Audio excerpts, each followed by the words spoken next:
Looks like the stream is live. Testing. Hopefully you guys can hear me okay. That the audio is fine. Quick mic check. Yeah, things are looking okay. How is everybody doing?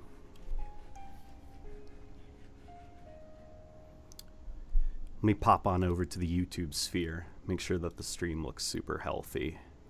What do you guys think of this cool cube that's next to my head?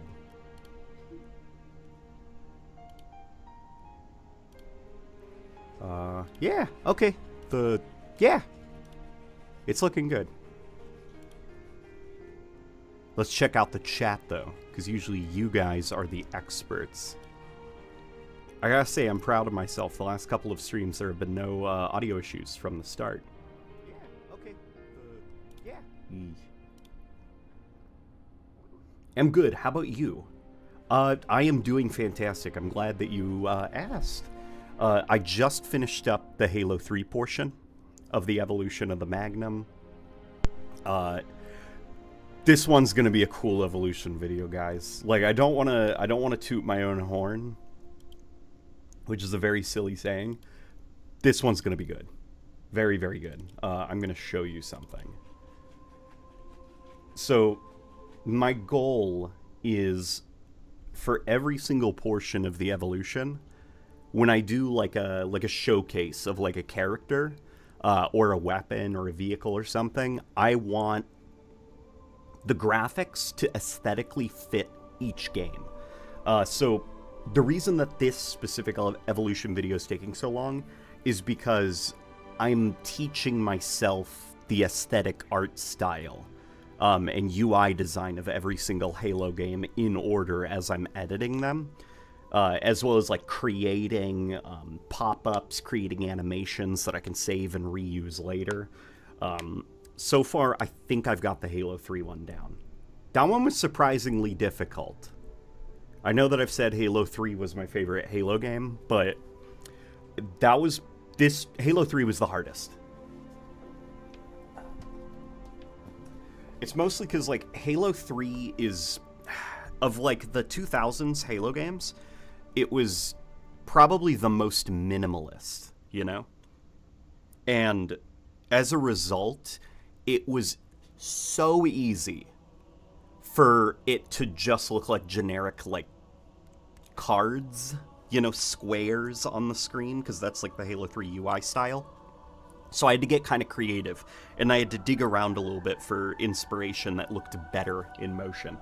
But, here. So this is for the Halo 2 pistol. I think I've showed you guys that one before. So when I begin talking about the Halo 2 pistol, this is going to be the aesthetic that it's going for. And then, when we start talking about the Halo 3 pistol, this is the aesthetic it's going to go for.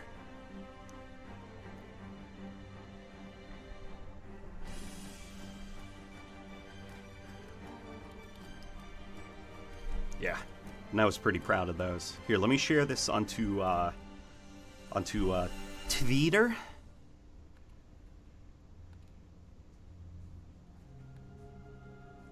Because I'm sure there's some folk, there are some folk on Twitter that would love to check out what we're going to be doing. But I could not believe the timing that this specific playlist is live.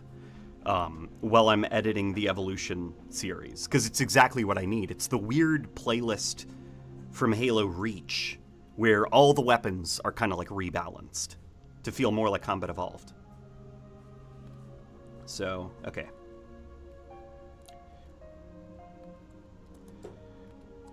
Let's play.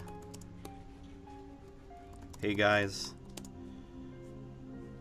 The weird Halo CE, no, the weird Halo Reach playlist where the guns are rebalanced like CE is live. Let's play it. There we go. Okay. Pretty proud. Cringe bird app. Yeah, well, it's not a bird app anymore.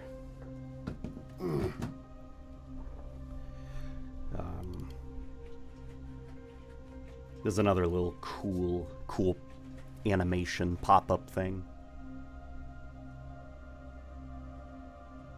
I do like the stuff you've shown, as it was a page in each game's manual, which are good references too. Yep. That was the goal. I was looking. I've got stacks of Halo manuals. I've got the little instruction booklets. I've got the Prima guides, and I've been flipping through them for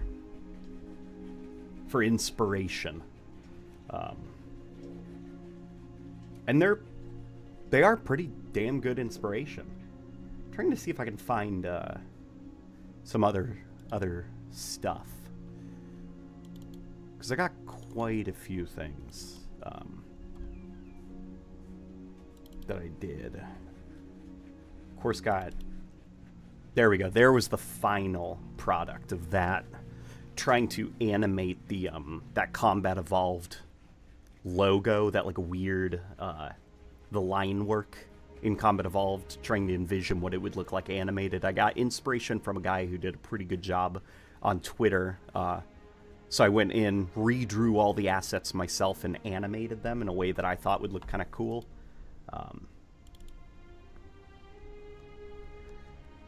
Yeah. Got this. Don't know what to do with this, but I'll find a spot for it. Just the globe spinning, as well as... Apparently the TV show is fairly popular on Netflix. Yeah. I did see that, and hopefully when Laper gets back to me so that we can record the next episode of Warthog Radio, we'll be able to talk about that a little bit. And I think I know why the Halo show is fairly popular on Netflix. And it's to do with a lot of the goodwill, I think, that season 2 was able to garner. Is he happy? That's the dog. He found his toy. There's some other cool stuff. Looks pretty cool. Are you going to add this effect for all the evolution videos going forward? Of course I am. That is currently the plan.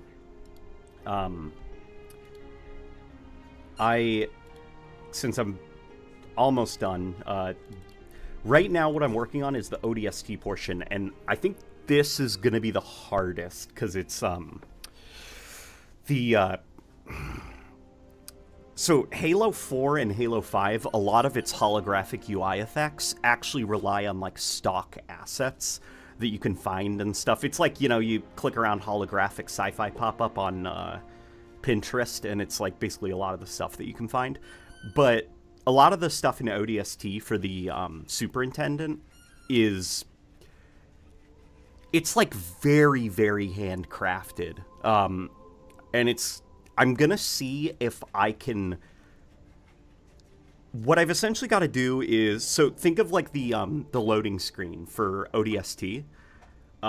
It pops up kind of like a superintendent visor, and you've got the little binocular, like, looking around the city streets and stuff, and you've got all this code. And the problem is all that code actually means something. It's not just gibberish. It's talking about, like, time of day. It's talking about ordinates, stops. It's talking about, like, which traffic lights are on and off, as well as you can see the superintendent's, like, code thought trying to locate the rookie around the city. And that's kind of like the justification of the loading screen, is it's the superintendent trying to locate the rookie. So I've got to figure out a way where I can generate code, because it's also constantly changing.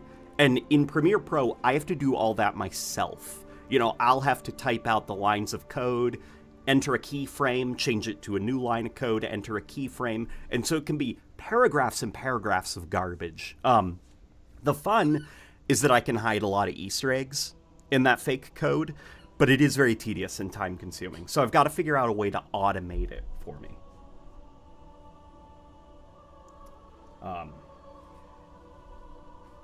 Hey LNG, I'm a big fan of your content. I was curious if, as a creator who posts regularly, do you still have a day job or is this your main gig? Balancing those interests me.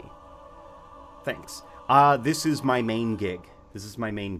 It's very, it's got to be one or the other, basically. And I'm choosing this, but, you know, the problem is also with being your own boss, you have to kind of learn how to kick yourself in the ass a little bit to get things going. And that is a lesson I am still learning.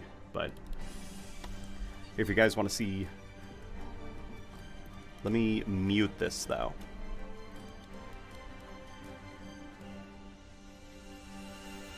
Yeah, so like this, you know, the glitch effect that I relied on quite a lot, I'm going to move away from that and start focusing more on Halo-y transitions. But let me see if I can find some of the fun. Here we go. Here's where things get a little bit fun. You'll see some of the influences for the Halo 2 main menu.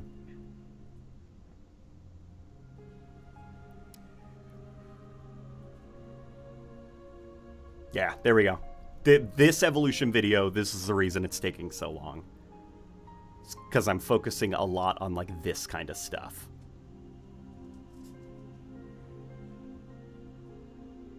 And it is fun, by the way. Like, it's time-consuming, but it's fun. And because of a lot of the... Oh, my gosh. Here's another fun thing that I did. So, obviously, this is an engine limitation. In Halo 2, every time the camera fades to a new scene, the game freezes. Just because of a limitation with the engine. I don't need to worry about that in Premiere Pro, because it's just footage. It's not a game engine. But I went out of my way for the Halo 2 section so that every time the camera fades, I will freeze the footage to emulate that look that the Halo 2 fade has. I was pretty proud of that little attention to detail, but...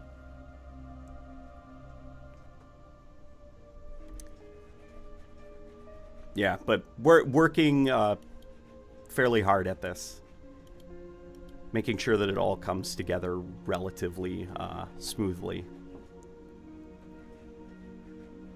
This stuff is also really difficult, because I can't... in part, I don't want to use reshade, because I want to teach myself the tools.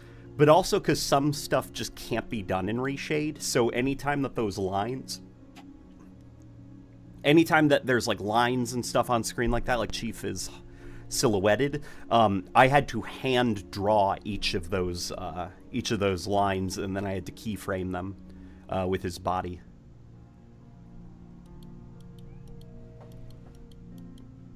Yeah, and it's coming along well, I think. So I'm glad to show some of you guys this, because I've been holding on to this for quite a while. Alright. Let's, yeah. So I just finally finished up the rough draft of the Halo 3 section.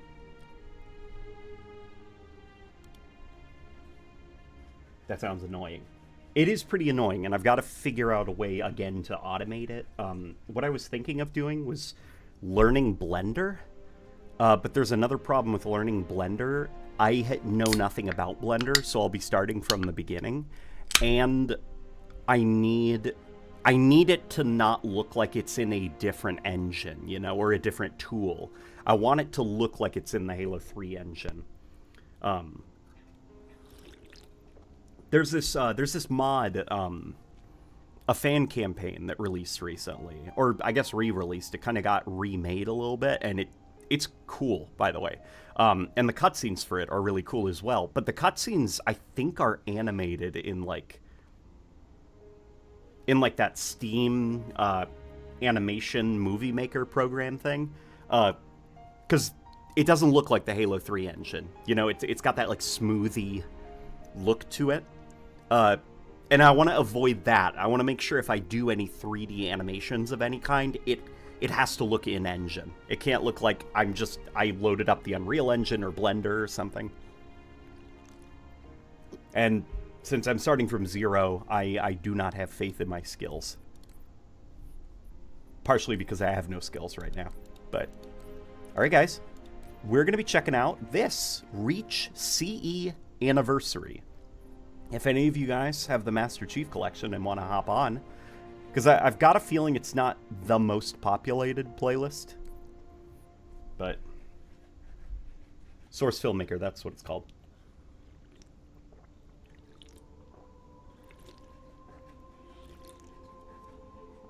Halo 2's fixed image fades are crude, but used to very good effect. That transition from Truth's head thingy to the moon is chef's kiss. Yes. That is one of my favorite shots in all of Halo.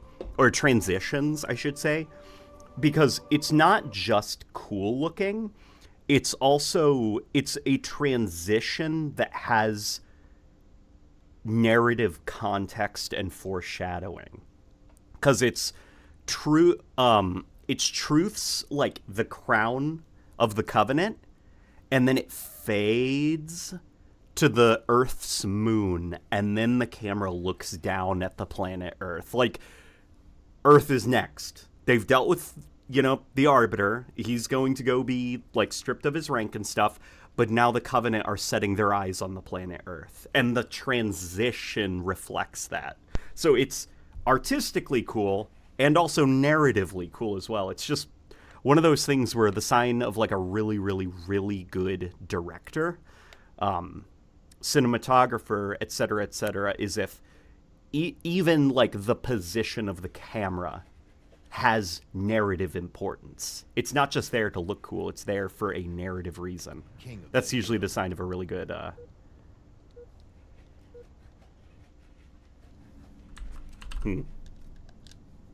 Oh, I don't have DS Windows up. Give me a second. Oh, no. Damn it. Okay. I've also got my sensitivity insanely low for similar evolution video reasons. What is going on?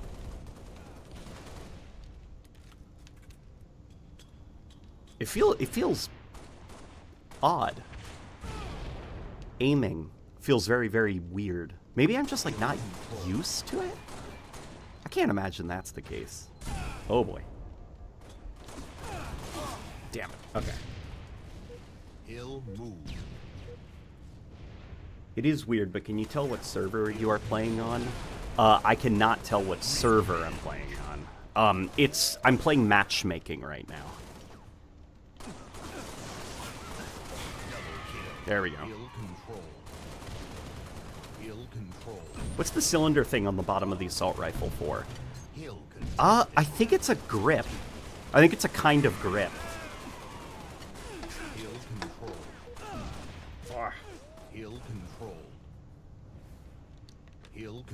Do you have classic or modern aim on? I do have modern aim on. Let me try classic.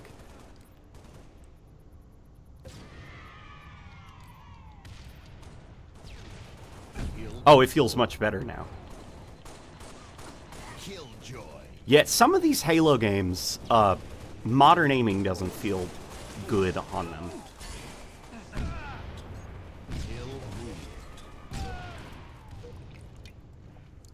Let me also see what my field of view is. Because if my field of view is too high, that might also be some of it. It's a little bit high. Which I know that probably sounds crazy, like 80-something being too high, but... for the purpose of the evolution videos, I've had to play at low FOV. I've had to kind of step away from the freedom of a field of view slider. And now I'm at the point where I try to play at low fields of view so that I don't get used to high ones. Because, you know, when it comes time to do recording for the evolution videos or YouTube videos or whatever, I've got to crank that field of view down. So I've just gotten used to playing at, like, native field of view. You know, what can I say? Like, Bungie, they knew how to make a shooter feel comfortable at low field of views. Ill control. Ill control. I think Jeff's voice is the best in Halo 4, but that's just an opinion. That's interesting. Jeff's voice in Halo 4 is usually the one that people don't like, so that's an opinion I haven't heard before. That's cool. I think his voice in Halo Reach is my favorite. They've got this. I'm not too experienced with audio, so I couldn't tell you what the effect is, but they've got some kind of equalizer on him that like boosts the graveliness. I can't tell if it's adding graveliness or if it's boosting the graveliness that's already in his voice, but it makes his voice sound very smooth and satisfying in Reach. And then for Halo 4, they went with a very different route. They made his voice sound very artificial, and they made him yell more. Get a little bit more loud, a little bit more rowdy, more emotional and animated, because they were trying to go for kind of like a ref, you know, or like an esports announcer, like that kind of vibe in Halo 4. And the voice AI thing that they had going on, that was because they have canonized Jeff Steitzer in the Halo universe as the AI that is in charge of Spartan wargame simulations.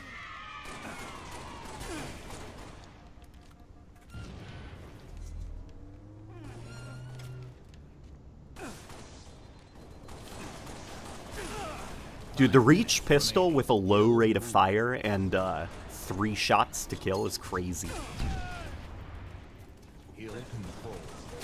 Ugh. Ill controlled. Ill controlled. It is crazy how much you miss compared to a high field of view. That is true, but it's also it's crazy how much your perspective gets warped playing at a high field of view.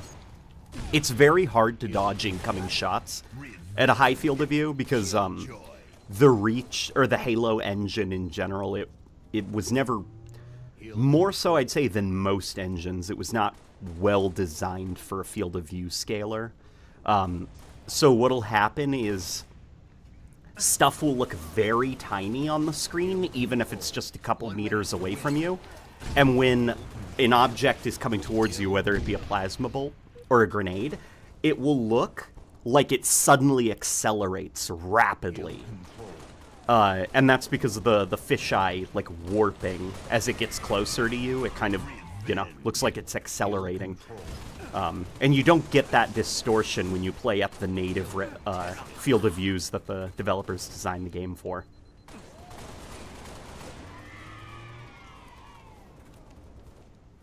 And I also find that,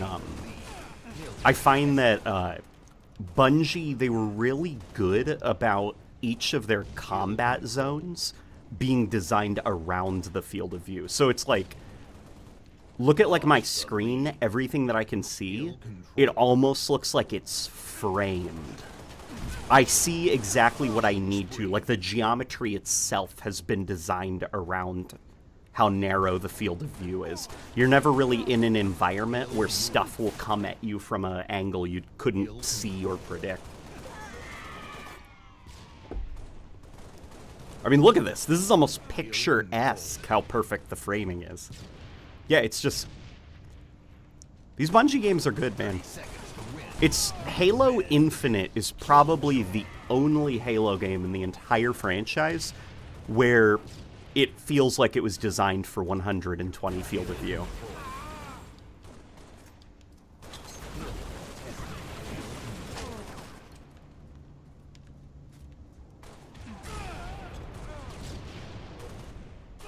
Ill controlled. That's a hot take.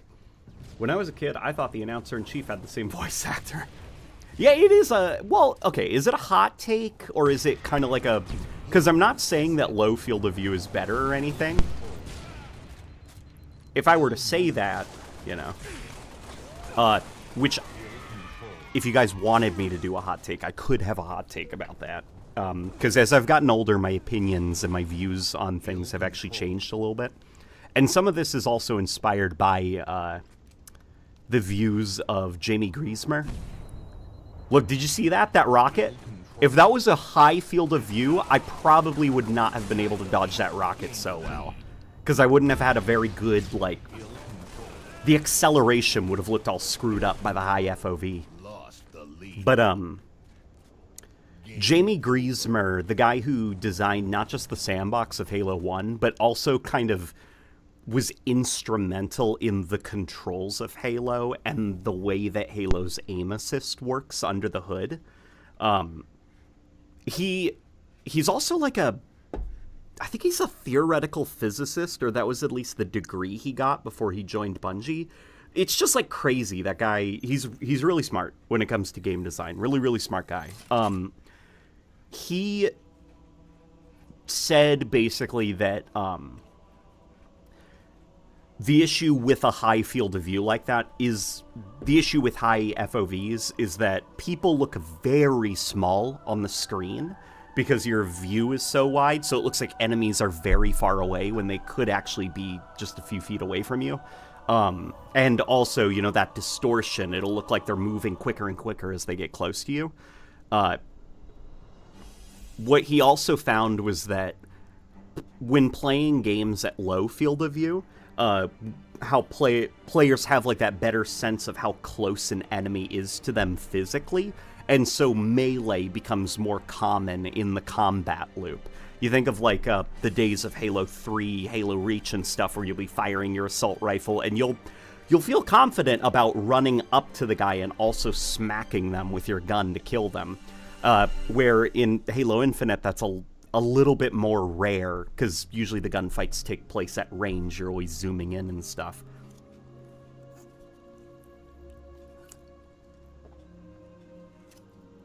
Objects in vision are closer than they appear. Yep.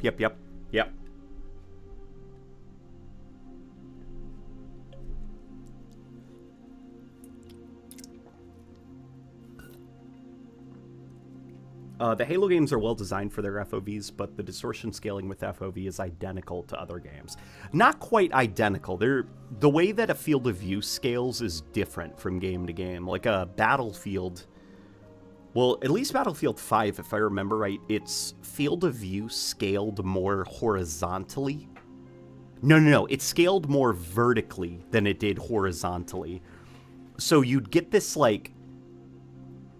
It would be kind of like the warping would be like that rather than across. So you could kind of get like disoriented if you look up and down too fast because of the distortion.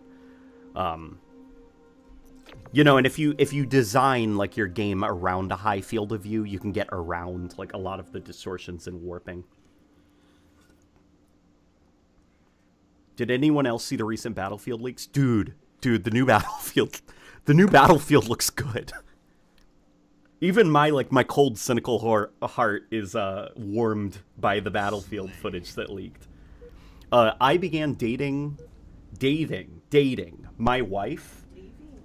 I began dating my wife when Battlefield 2042 released. So she has been with me through that game's tumultuous journey. And now the next Battlefield is on the horizon, and I'm like in disbelief that it looks good. My only concern with the footage that we've seen is that the guns have like no recoil to them. They look like Call of Duty laser beams. In fact, Call of Duty actually looks like, modern Call of Duty looks like it has a little bit more recoil. Tied the leader, gained the lead. Yeah, but it looks great from what we've seen. I'm really digging the aesthetic, and I'm sort of like astonished that they're just doing the Battlefield 4 UI with very minimal creative tweaks and changes. usually a lot of game studios, they don't want to do that, you know? They want to put their own spin on it. They want to try to modernize it and stuff. So there's a lot of, like, unearned artistic pride. And so I'm shocked that they are just going back to formula, you know? And they're doing the Battlefield 4 UI.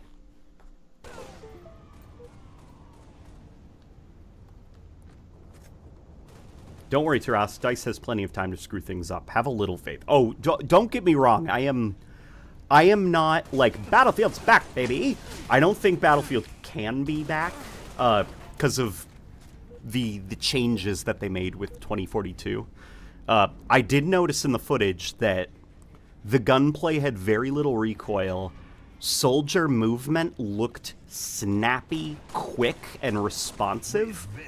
Which may sound like, isn't that a good thing? See, for me, Battlefield, what I've always liked about the franchise is, in contrast to Call of Duty, Battlefield has always been very heavy feeling.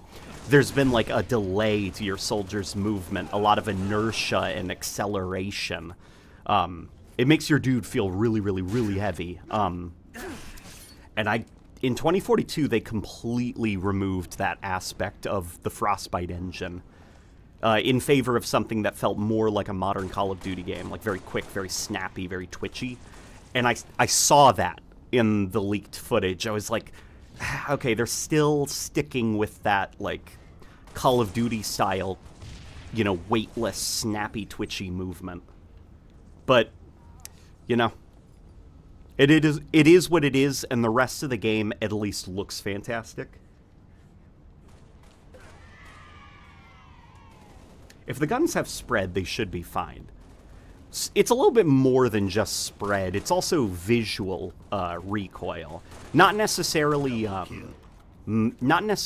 actual mechanical recoil. It's also about the visual aspect of the gun kicking and bucking, which can kind of convince players to use the gun in a different way. The guns have, like, that very laser beamy look.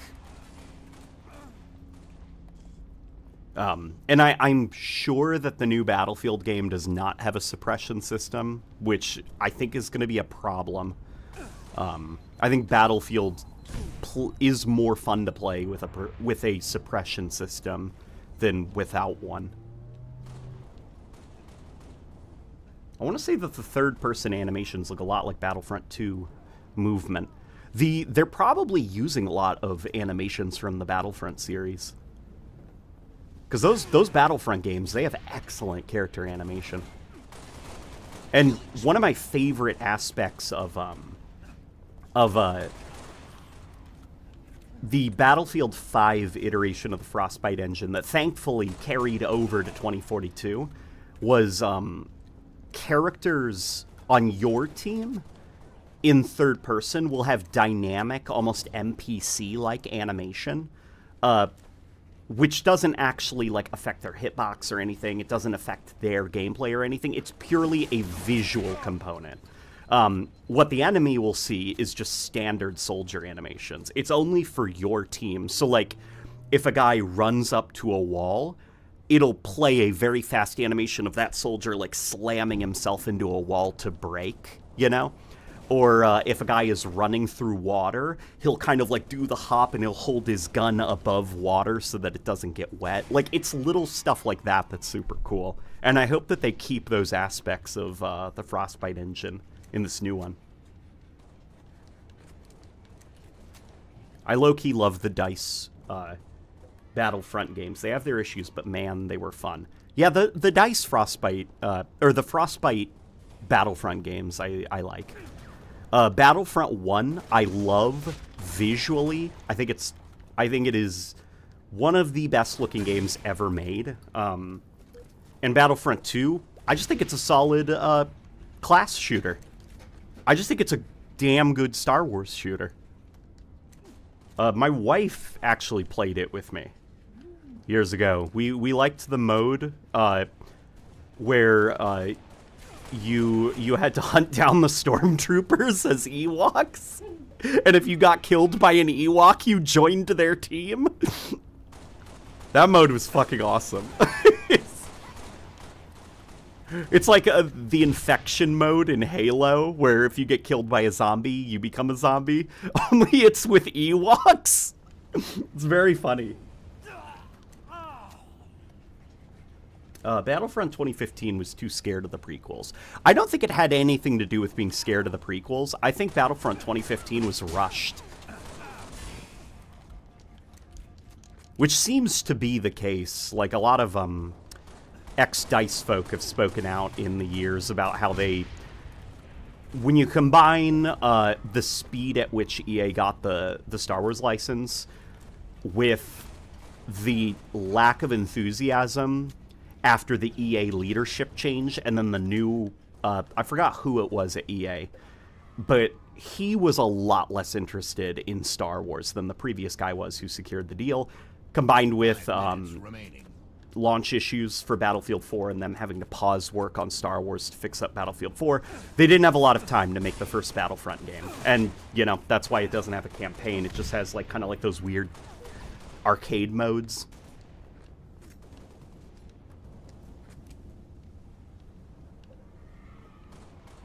You remind me of an Ewok. That's very nice of you to say. Huh? Yeah, Ewoks look like little Shih Tzus. Was it Andrew Wilson? Is that when he became head of EA? Game over. The first playtest was to focus on movement and gunplay. Recoil will probably be tweaked up to launch and even after. I'd imagine so. I'd imagine so. 05 Battlefront is iconic, and its campaign is simple but perfect. What I like a lot about... There's been kind of like this... It's so annoying, and I hate it so much. It's this aspect of, like, modern gamers where they view, like... They view games as something that ages like food, if that makes sense. They'll be like, the game was good for its time, but it's just outdated now. It hasn't aged well. The term, it's aged like milk in the sun. Like, I wish I could become an authoritarian dictator so I could punish people who say that with death. Because I hate that term so much. People have tried to say now that, like, the OG Battlefront game, it hasn't aged well. The gunplay has very little skill, and I hate... It's such a fundamental misunderstanding of what those games were because of more competitive online stuff today, like your Apex Legends, your Warzones. Those Battlefront games never promised to be hyper-competitive experiences. They're party games. They're games for, like, you to play with your 8-year-old cousin, you know? They're chill, low skill required, bad graphics, but huge visual spectacle. So to criticize their gameplay is, like, missing the point so insanely.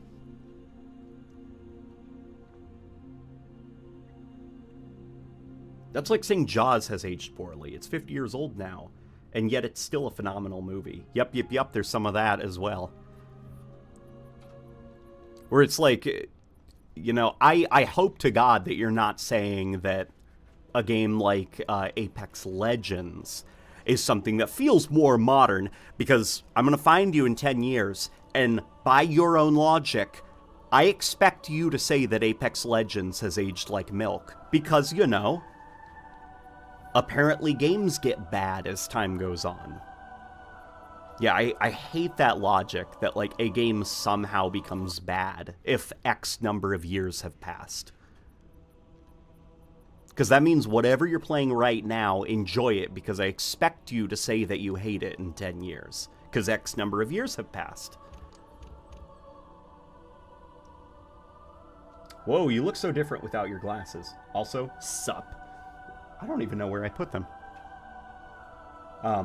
The problem with modern gaming is that we've made casual versus competitive design a problem, that it's hurting our games. Well, okay, it's a little bit more than that. I think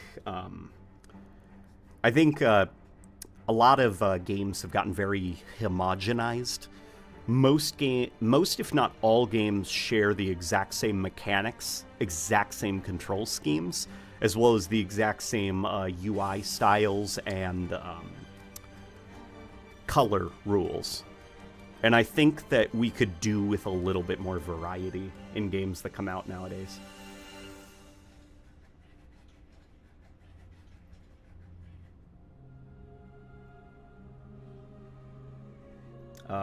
If you go back, it could apply. OG Half-Life could be a bit obtuse these days. Well, the thing is, OG Half-Life, nothing's changed. The code is exactly the same. Those obtuse elements were obtuse back then, you know? Nothing's changed. Half-Life is still exactly the same game. I remember folks saying that the original Half-Life, the worst aspect of it was the jumping puzzles. Because they just... the Source engine... It's not great for first-person platforming. And it's like, yeah, that is the worst aspect of the original Half-Life. Nothing's changed. That is still the worst aspect of it.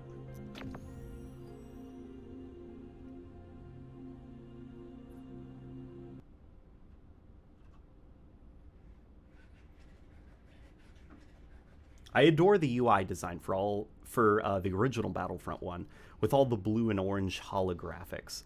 Yeah, man, those original... Just, I don't think there's ever been a Battlefront game that is missed in terms of UI. Because even that 2015 Battlefront game, where it's got that, like, everything's in a white void type look, I think it looks classy. It's a good UI. Yeah, all the Battlefront games, they've had excellent UIs. Oh, hey, I'm in the match. Hi, LNG, says Mind Moods. What's going on? You know what I do miss about Battlefront 2, the DICE one? When the game first came out, when you were on your, like, select screen, it would do the, like, wah, wah, wah, wah, wah, wah, wah, wah, you know, the Star Wars hologram with the fun sound effect and the warbly look. So if you were selecting what class you wanted to play, all the classes were shrouded in that hologram effect, but if I remember right, they removed it in a patch. And I like that hologram effect. I like it a lot. I know it's so that you can see your guy better, like whatever cosmetics you've equipped, but it's a Star Wars, you know? I like a Star Wars. What can I say?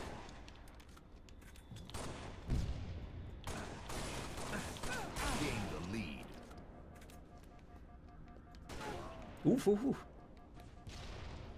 The only time I'd say something aged is like 90s era puzzles or games with puzzles that go by the infamous moon logic.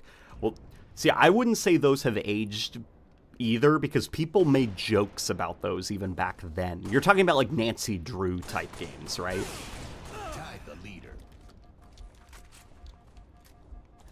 Or like Silent Hill, where it's like, ah, yes, obviously, the key to the library is you need to go down to the coffee shop and play this specific song on the piano.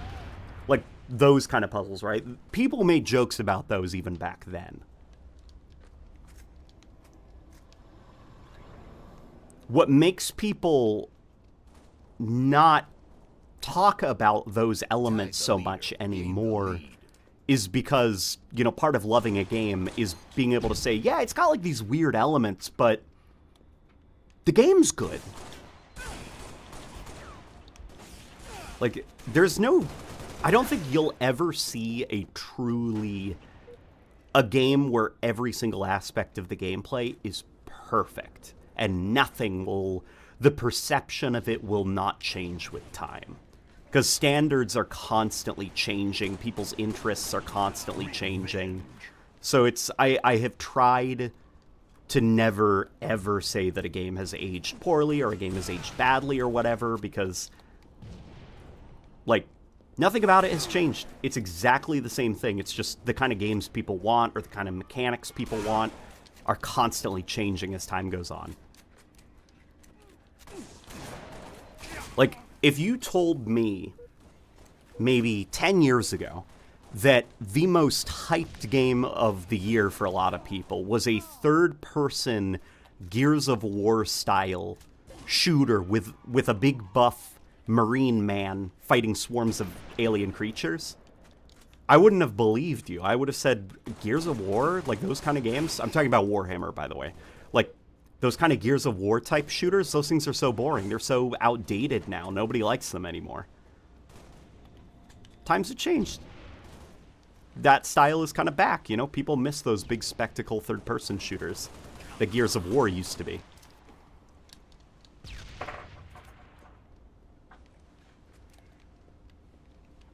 Tuning into the stream. Wow, this game sure aged like milk, Gain the lead.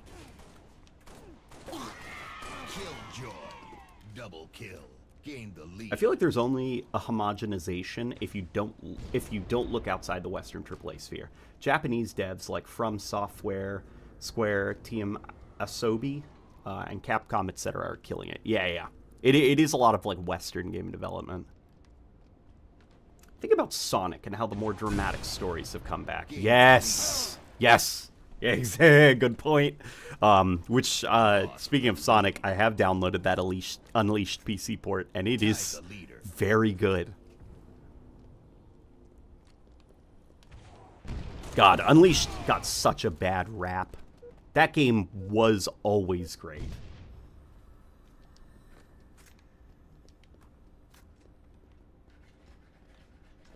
Break this crate with no other crates being breakable despite being identical. Yeah. You have to break the crate that is positioned at the window so that the moonlight falls on it. That's how you know that that's the one to break. Hey, Mr. Nowhere. Dude, thank you so much for the $50. I appreciate it, man. Guess who's back? Nowhere's back. Guess who's back? Tell a friend.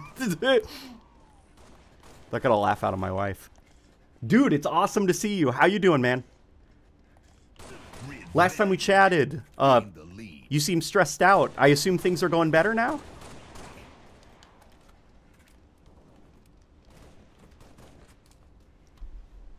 Here, I'm going to give you a heart real quick. Love you, man. Feel like Unleashed nailed the Sonic tone. Yeah, Sonic Unleashed was a great game. Even when I was younger, I would get into arguments with people that said Sonic Unleashed was stupid.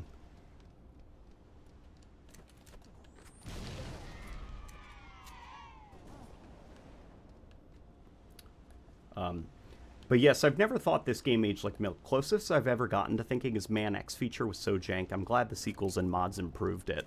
That's usually what sequels do anyway, right?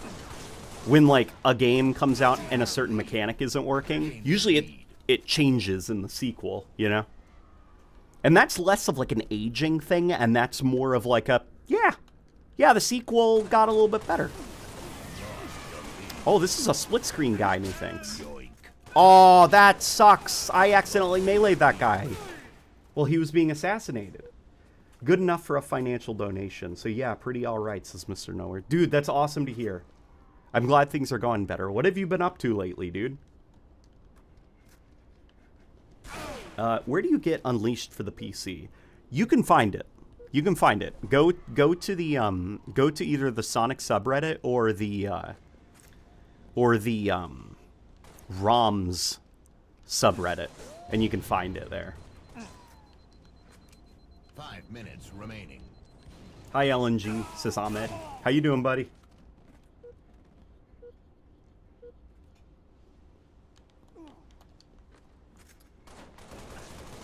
Hiwa Hero says, wow, toxic LNG. I do not encourage piracy, okay?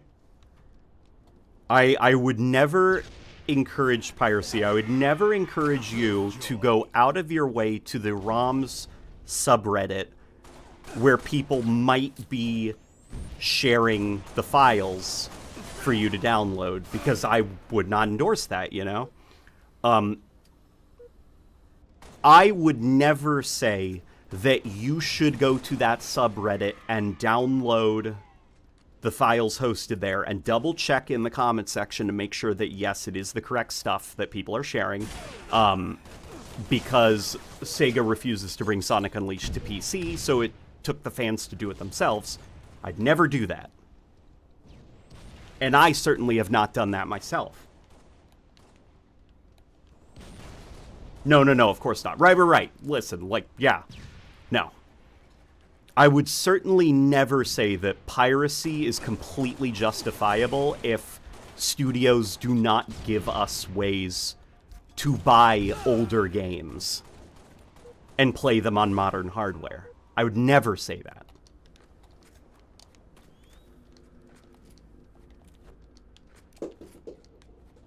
I haven't played in a while. Is Halo Infinite dead? It took like 3 minutes to find a match the other day. Halo Infinite's not dead. It's still got quite a lot of players. That being said, the playlist organization is very sloppy, which I do think has led to long wait times. Thankfully, that seems to be a thing they're going to be fixing in the next 3 days. Excuse me.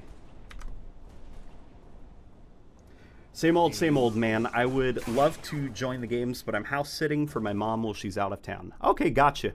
What are you up to for the house sitting? What is the entertainment of the evening besides the stream? How else am I supposed to play War for Cybertron? Yar! Man, I have to turn HDR off Halo Reach. It looks awful with it. Does it? Does HDR look bad on Halo Reach? Okay, here's like a weirdie. I don't like playing Reach too much on the MCC. For the campaign, at least. Because I don't like how clean it looks on the Master Chief Collection. The removal of the motion blur, as well as the removal of the film grain and the way that like certain visual effects don't scale properly. So things like the depth of field effect, it's tied to pixel count. So the higher the pixel count gets, the less the depth of field effect, the less strong it is. So if you're playing at 4K, there basically is no depth of field in any of the cutscenes. And I find that it looks kind of flat on the MCC as a result of all those things just being yanked out of the game. Not much. All my stuff is back at the apartment, LOL. Dude, that sucks. Do you have, what's that famous quote? Do you not have phones? Do you have any games that you play on your phone? Not to sound like a 6-year-old.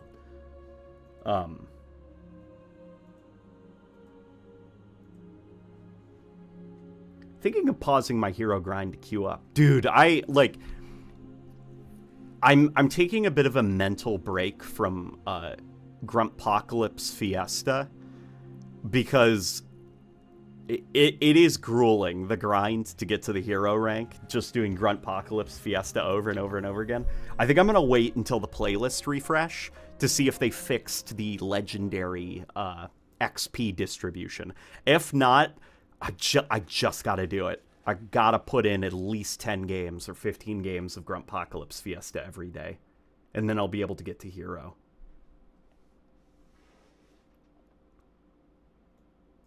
Halo 3 looks great. It's just Reach. Interesting. So I wonder if something is... Yeah, Reach is a weird one on the MCC. There's a lot of problems with it. I do have my phone for reading, so there's that. I have the Barnes & Nobles app, and I've been reading some series. So yeah, I shouldn't complain. How is so the Barnes & Nobles app, how does it work? Can you download, does it use, like, Kindle, or does it have its own exclusive, the Barnes & Nobles app for reading ebooks? Because I've been thinking about getting some ebooks next time I get some money.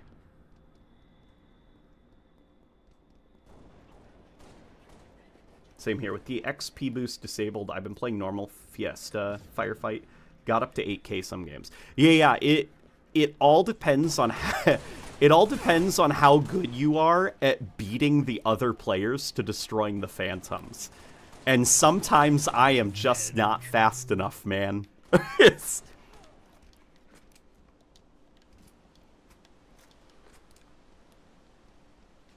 I think Damnation is in my top 5 favorite maps for the entire Halo franchise. Damnation's a good one.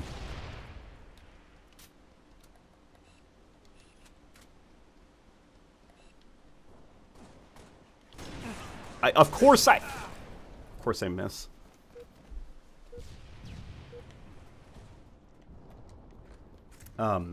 I'm glad they at least fixed the color grading, but Reach still needs more work. I have 2 monitors, so I could literally compare side by side with the 360. Yeah, Reach, there are some oddities still with Halo Reach.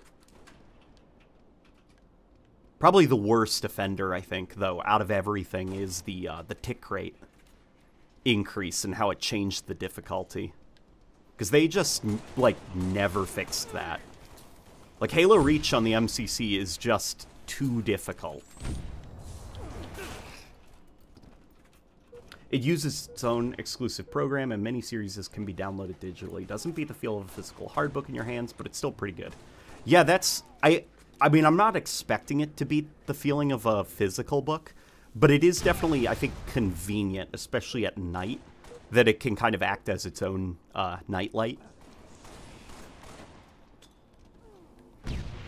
Yeah, there's, I want, my goal for the summer is to read, I don't think, I forgot what the name of the trilogy is called, but it starts with the 3-body problem. My goal is to read that trilogy this summer. So, books have been on the brain. I want to read more.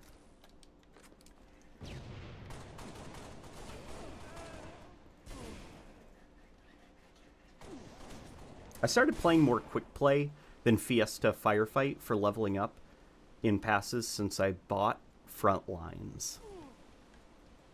Gotcha. Yeah, the, how is the XP distribution for quick play? Because it definitely is not nearly as fast as, oh boy. It's definitely not as fast as, just straight up playing Firefight. Did you read The Power Broker? I have not read The Power Broker. What's that about? I'm glad Infinite is getting Classic Firefight soon, because playing King of the Hill Firefight sucks. It is? It's finally getting Classic? Who said? No, I do believe you, by the way. I'm just asking where you heard that from. That's very exciting. Yeah, because playing Firefight King of the Hill over and over again, it does take its toll. What are they doing, then? Are they remaking Reach Firefight locations?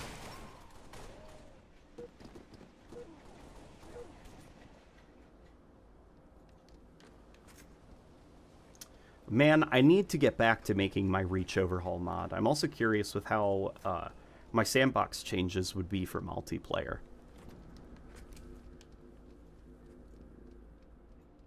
Some guy on Twitter said it, so who knows. Ah, gotcha. They accidentally published the game mode? They did they? It's about Robert Moses and how he became the most powerful man in New York without ever being elected. He's basically created modern parks development. Interesting. Interesting. Very interesting. It's a good read.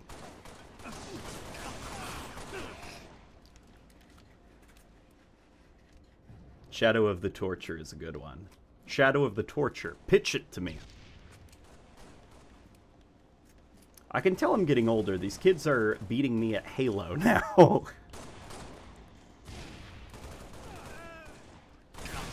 Don't give up. Don't give up. Keep those skills fresh. The 3-body problem series was okay. I've heard that the 3-body problem is the best book out of the 3. That it kind of loses a little bit of the magic, I guess, as the series goes on. And then I've, also heard that the show was atrocious. Apparently the Chinese adaptation of 3-body problem is actually fairly good.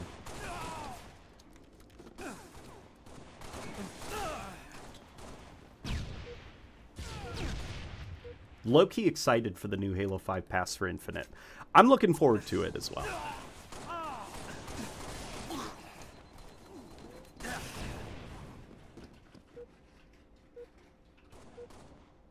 Saw some video of a 4-year-old playing Black Ops 6 and he was better than me. The future is cooked.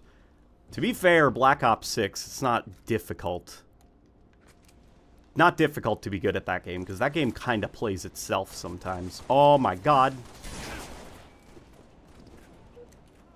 Robert Moses is the reason why New York is such a mess to drive. Back when my wife and I were engaged, she told me about modern development and how suburbs are designed for cars and cities are designed for cars. And things have not been the same since.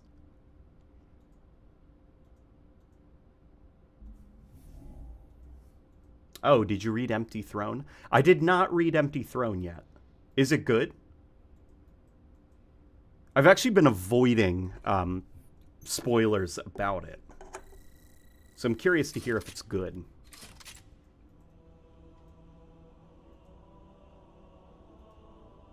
It's about a torturer's apprentice named Severian who is exiled for showing mercy to a victim. Wow. That's a plot I can't think I've ever heard before. Cars are absolutely evil. Cars are... I'm not going to say cars are evil. The car industry is certainly evil.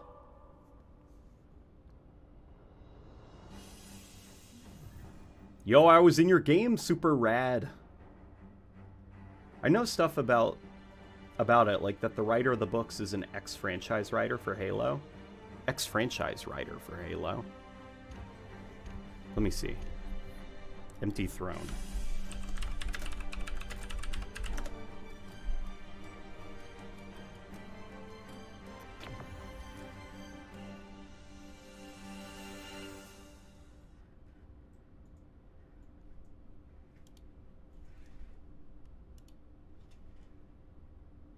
Is a former lead writer for the Halo franchise team at 343 Industries. Interesting.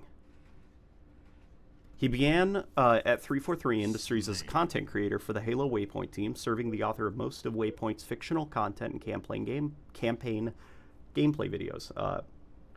Prior to being hired by 343, he was one of the writers for the Halo-themed blog Ascendant Justice.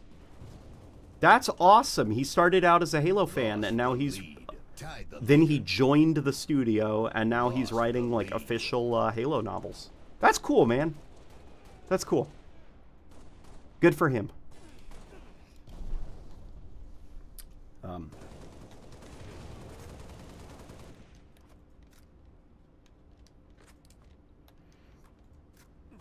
One thing you need to know about Moses, his early projects were awesome, but his later projects wrecked the city, and it took the Rockefellers to get rid of him. All right. The design of New York City, that probably explains why it's so convoluted.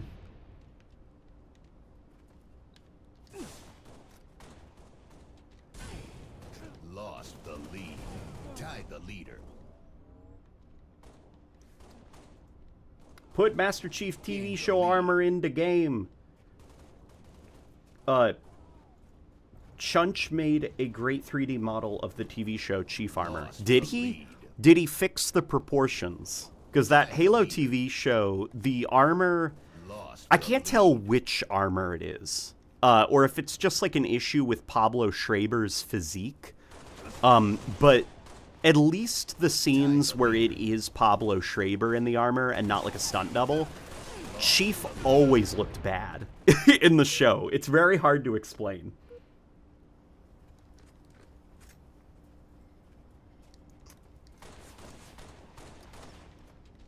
Anniversary Slayer was the game mode that really made me was the game mode that made me really love Halo. I played it endlessly back on the 360. It's a lot of fun, man.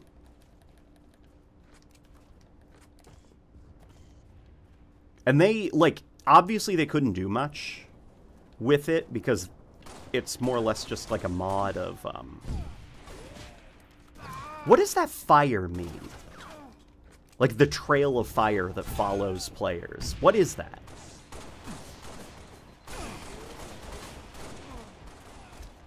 There wasn't much they could do because the Halo engine was not built for DLC weapons or even weapon tuning to a great degree. So it's kind of like amazing that 343 Industries actually got this playlist working. They were able to hack it together.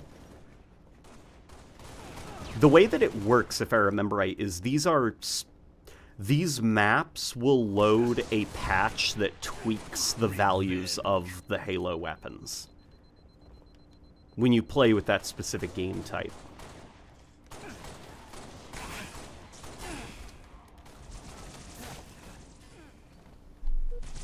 Here, let me, in what way? Here, let me show you. There are many, many examples. Halo show Master Chief. No, not Master Chief's face. Master Chief. Where is that iconic promo shot of him?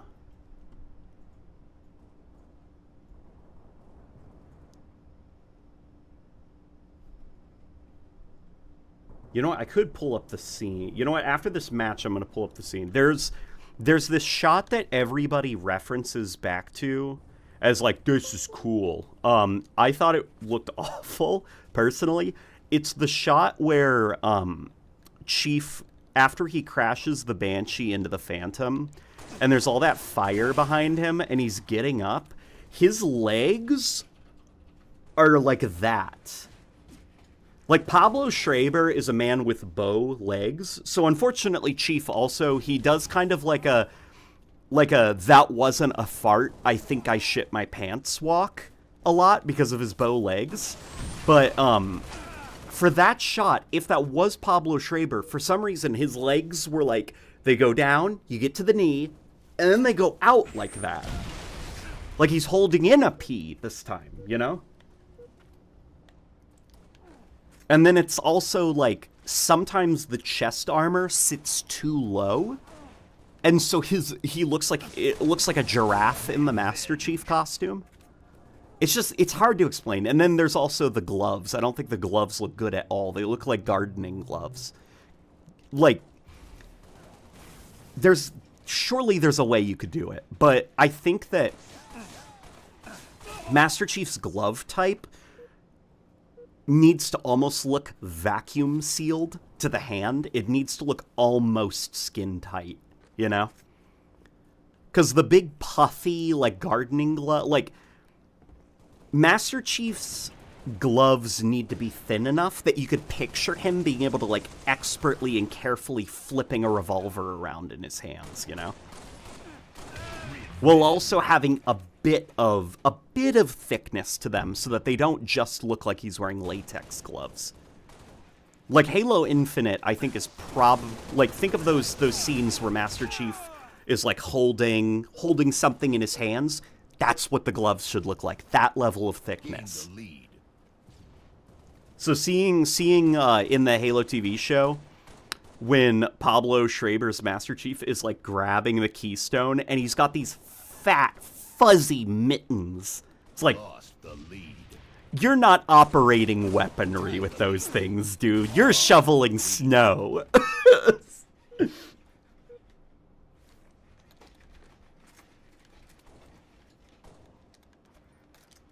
All reach maps can be played with the anniversary weapon tweaks, from my understanding. Okay, gotcha. I miss Invasion. Never got tired of that mode.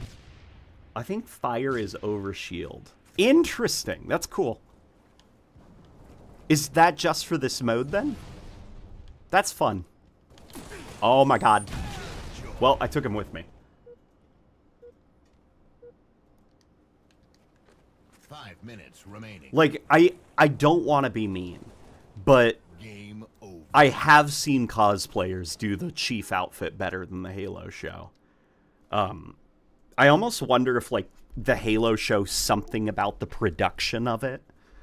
They had the costume made before they even cast the Chief, so the costume wasn't exactly suited to him. Here we go. Okay, I got it muted. Hang on. Hopefully this won't be taken down. That shot.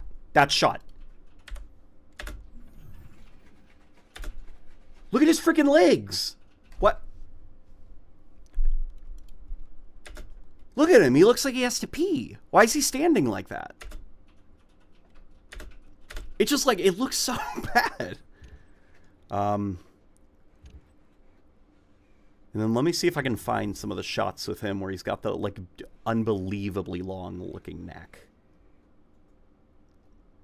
There is this one shot where they're trying to do a cool thing where he gets a battle rifle and, like, flips it into his hands, but because of those stupid gardening gloves, it looks very clunky. Slayer. Where is it? Well, too late now, but that's the stuff that bothers me about the show, Chief. Lost the lead. Yeah, and I'm surprised nobody noticed that, because back when Season 1 came out and Episode 5 was airing, people were like, not gonna lie, that was the best episode of the Halo show so far, and I was like, did we miss how goofy Chief looks? Gain the lead. It was made for him, actually. Okay, so maybe Pablo Schreiber, just like his body type, isn't really... Like, the man is tall and really, really buff. He looks nasty in Season 2, Pablo Schreiber. But maybe his body type just... He's not, like, the Master Chief body-wise. Pablo Schreiber, he has a very long torso, and he's got bow legs. Which unfortunately mean Pablo Schreiber, he does a shuffle when he walks that looks very silly. He's got like this little shuffle to him. And Master Chief... Lost the lead. Tied the leader. Master Chief, he's a little bit more like top heavy. You know, Chief, he's built like an upside down triangle, kind of.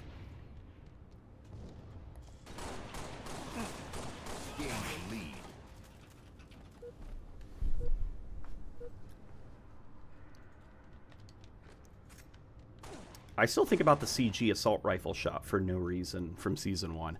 I'd imagine that CGI assault rifle... I know the shot you're talking about. The reaction... Or not the reaction shot. What do they call it? Where it's to establish that an item fell somewhere. One of those shots. I'd imagine the reason that they did that was because it was the only way to... The prop was probably fairly light, and so when you drop it, it doesn't look convincing. And that probably, the CGI assault rifle is probably the best way to get it to look the way that they needed it to look. But I'll be honest, they could have just sped up the footage a little bit, you know?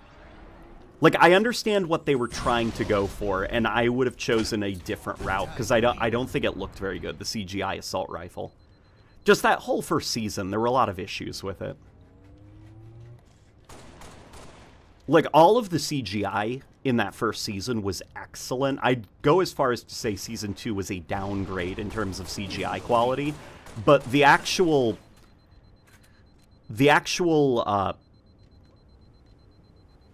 creative choices in the show, like the filmmaking aspect, are what let down the CGI.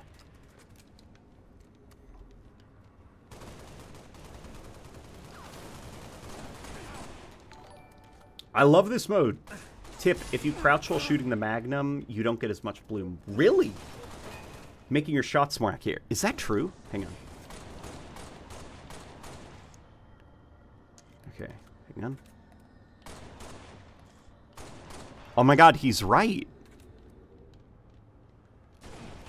Thank you. That's gonna go in the evolution video. Where'd you learn that?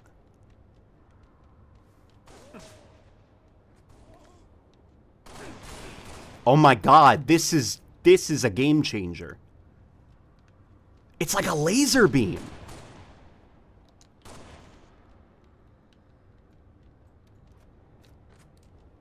Holy shit.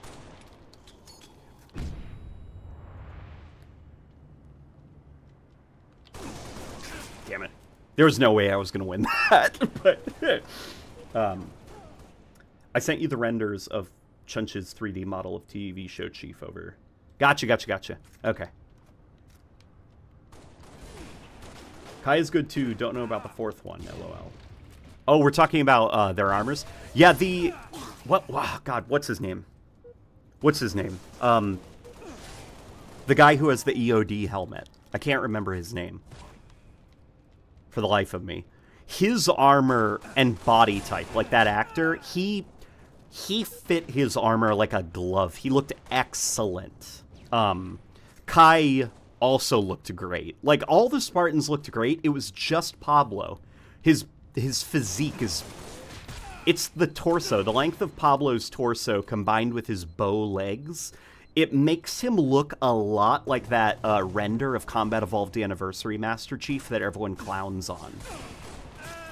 Here, let me pull it up for those of you who don't know.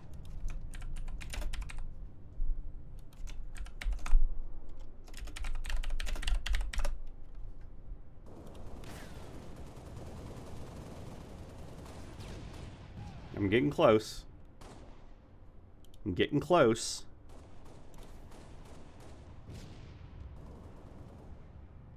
Never mind, I can't... Where'd it go? Here we go. This. Like, Pablo Schreiber always looked like this in the Halo show. Like, just the long torso, the short arms, the curved bow legs. Pablo Schreiber, I think he looked a lot more badass when he... This is gonna sound so mean. He looked a lot cooler when he was out of the armor in Season 2. Like, running around in just the, like, crewman shirt. And, like, punching people, and he had the scars all over him. He looked like a Frankenstein monster. So unfortunately, the man, his body type was not for Spartan armor.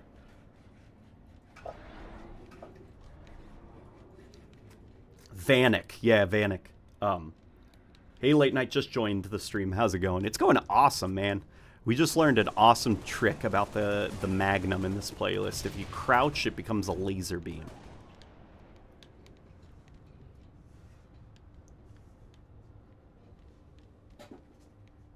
I played the absolute hell out of this mode when it came out on the 360. Gosh, unfortunately, this was around the time when I was... Like, when Bungie left Halo, my soul had also left Halo. So, I didn't have a lot of interest in this whole DLC cycle for Reach. Because I was like, well, Bungie's gone, Halo's gone, I don't know who's making the new Halo games.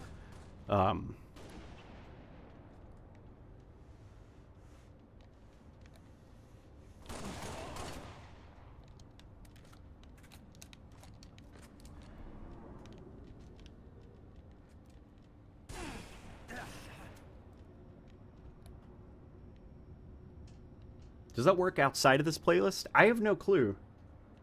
That reminds me, every weapon is less bloom when crouching, except the plasma rifle, which gets less accurate. I don't know why, but it always felt strange. That's pretty weird. Counter-Strike bloom in Halo? What? Yeah, that's...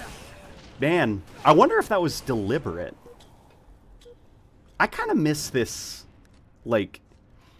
I miss this era for Halo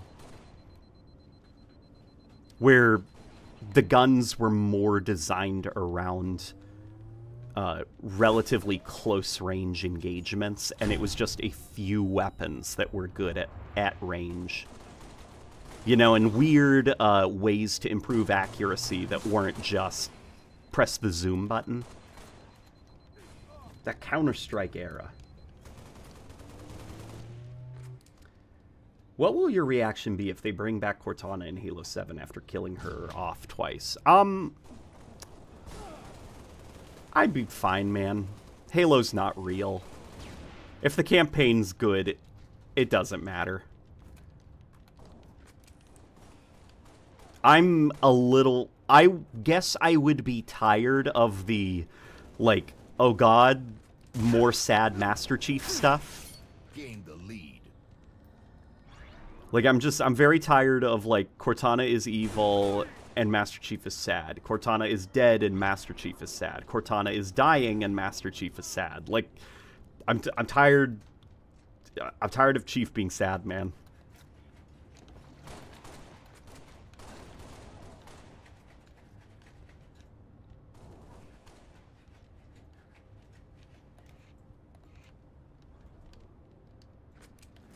Do you listen to Halo Season 1 soundtrack?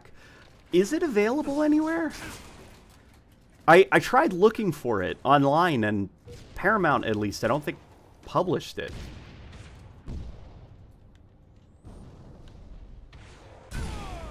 Oh boy.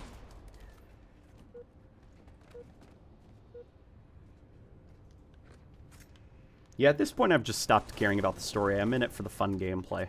Yeah, like, I think the original Halo trilogy was awesome, and those were the definitive versions of the characters. And then after that, the kind of stories I'm more interested in are side stories set in the Halo universe. Trying to continue Chief's story after like, I don't know, like the reclamation and the return of the four, like, all of that stuff is just...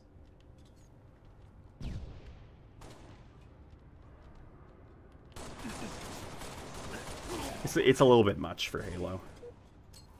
Or at least it's not the most interesting way to continue the Halo series to me. Huh? What happened? Yo. Huh? What did you get? What did you get? I can't see. Oh, what is that? My wife's screwing around in a 3D modeling software, and she just downloaded a Halo Reach Phantom. And I can tell exactly which Phantom it is from a distance. Is that what you got? What the hell? That's the what the fuck? Babe, how did you... You keep talking about acid. Remember, I started this stream saying I want to learn Blender, but I don't know how. In the time that we have been here, my wife has downloaded Blender, learned how to use it, and ported Halo assets. Oh my god, babe. That's awesome. Okay, I am gonna get her help then. I told you I could do it. Baby, of course. I didn't doubt that you could do it. I didn't want to put extra stuff on you. I downloaded it because it's good for my stuff, see? Yeah? She is going to be opening a store to sell items for IBOs. 3D Yeah. toys. She's 3D modeling stuff. PC wizard wife, dude. My wife's scary with technology. She's modded her DSs. She's changed their shells, changed their screens. She built her own PC. Like, she ordered all the parts and then assembled it together, and it was perfect. First attempt. She did it perfectly. It took her about 7 hours. Yeah. She's nuts when it comes to this stuff. I remember a long time ago you saying you liked Halo 4 in an old video. Halo 4 is a game that I have flip-flopped on quite a lot as the years have gone on. When Halo 4 first came out, I hated it. I hated it with like an intense passion because it was so new, the concept of somebody who was not Bungie making a Halo game.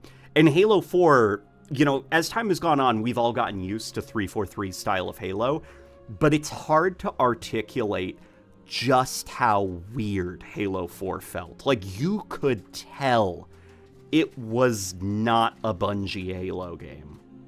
Everything from Master Chief talking during gameplay, to the quick time events, to the first-person cutscenes that were not skippable, like Call of Duty's. All of that felt, you know, and the way that the Covenant AI worked, the way that they looked, the way that they were animated, it all felt off. It didn't feel like a Bungie Halo game, and of course the music as well. As time went on, I softened a little bit on Halo 4, grew to even like it around 2015, but most of that I think was probably like copium, because I was like, well, 343 is going to be sticking around. I might as well find things to appreciate about their Halo games. But now that I've gotten... Halo 5 was such a, like, shock to my system. It was kind of like a, you know, I'm on the spectrum, and so unfortunately I can take things way too seriously. And so Halo 5 being a bad follow-up to Halo 4 was a shock to my system in a way that I couldn't, like, emotionally cope with.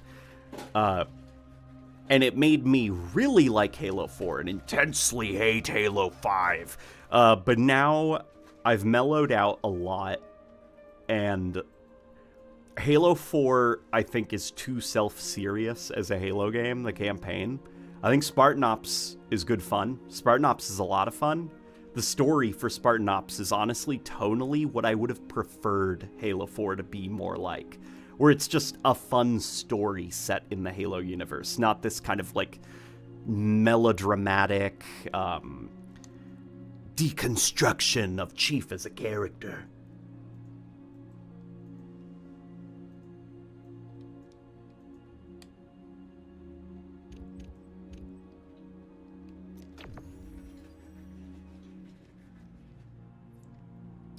Still had more fun on Halo 3 when people made dramatic moaning noises whenever I killed the... Oh my god, yeah, the... Ah! When you get a headshot in Halo 3. Or... Wow! Halo 4 OST is goated. Ahmed, I think Halo 4's soundtrack is fine, if not a little bit boring. I think Halo 4, its biggest issue is that it takes itself too damn seriously.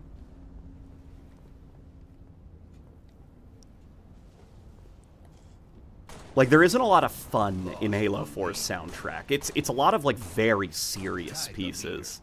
And I think Halo is gotta have, like, a mixture of just goofy shit. Lost the lead. Like, think of Covenant Dance. You'd never have something like Covenant Dance in Halo 4. Or Peril, like how silly Peril is. Lost the lead. Cortana! Yeah, that was also bad in the cut. The worst thing Steve Downes has ever had to say in his Master Chief voice is him yelling out, Cortana! That is the worst thing that I've ever heard Steve Downes say. Second worst thing is him in Halo 5 saying, help me! My armor's locked up! Like, that is the second worst thing when you go down in Halo 5 is Master Chief screaming for help. Blue team, revive me! I'm in danger! Evening, how's things? It's been chaos for me ever since Cyclone Alfred smashed southeast Queensland, particularly... It's the hurricane. There's a hurricane over there. There's another hurricane? In Australia right now, really bad. Oh my god. Hurricane Alfred. Dude. People are in danger. Are you gonna be going to safety, dude?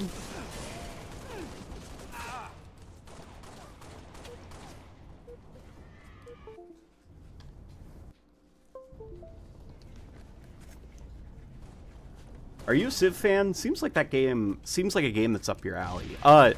My experience with Civilization was Civilization 5, I think. And I downloaded it one night, and I played it for 5 hours straight. I had never played a Civilization before, and my first play session was 5 hours straight. And I ended up playing for 25 hours. And then stopped playing. And I've been thinking about it a lot, returning to Civilization. What I want is a Civilization game that's Steam Deck verified. Which would probably mean it would need controller support.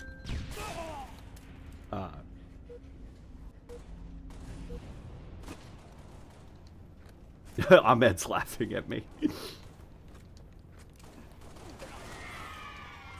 Thing is, Halo to me has always been a pretty dramatic and self-serious because I read the books. Like, yeah, Halo is definitely goofy, but even Bungie did self-serious shit in Reach, and people love that game. See, here's the thing about Reach. I think the thing about Halo Reach that has aged the worst for me is how self-serious Reach is. I wish that Reach was sillier. I wish that Reach had a sense of humor. Not that Reach was just a straight-up comedy, but I feel like the Bungie games always did a very good job of balancing comedy with the serious stuff. I think Halo 2 and ODST were the strongest at balancing the comedy and the serious aspects. Reach was too serious for my taste. Like, Reach is still like it's good, but like I want to play through the Halo campaigns with my wife, and Reach is probably the one I'm dreading the most, because Reach is just, like, fucking miserable, man.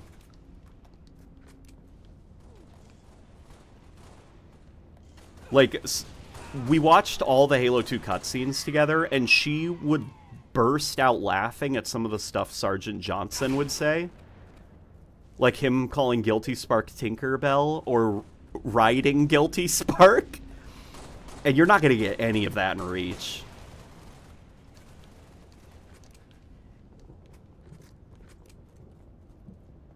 Did Joe Staten touch Reach's dialogue? No, he did not. And that's probably why Reach was, like, the most miserable, was because Joe Staten had the least involvement in it. Well, as well as Halo 3, but I think Halo 3 did a fairly decent job of being able to balance the serious and comedic elements. It did a decent job of trying to emulate Joe Staten's writing style.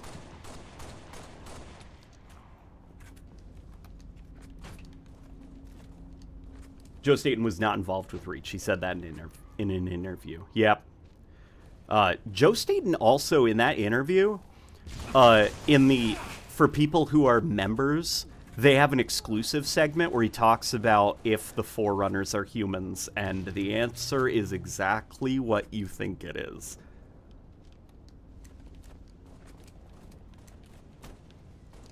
Reach and humanity lost hard. Where's the comedy gonna fit in? Emil?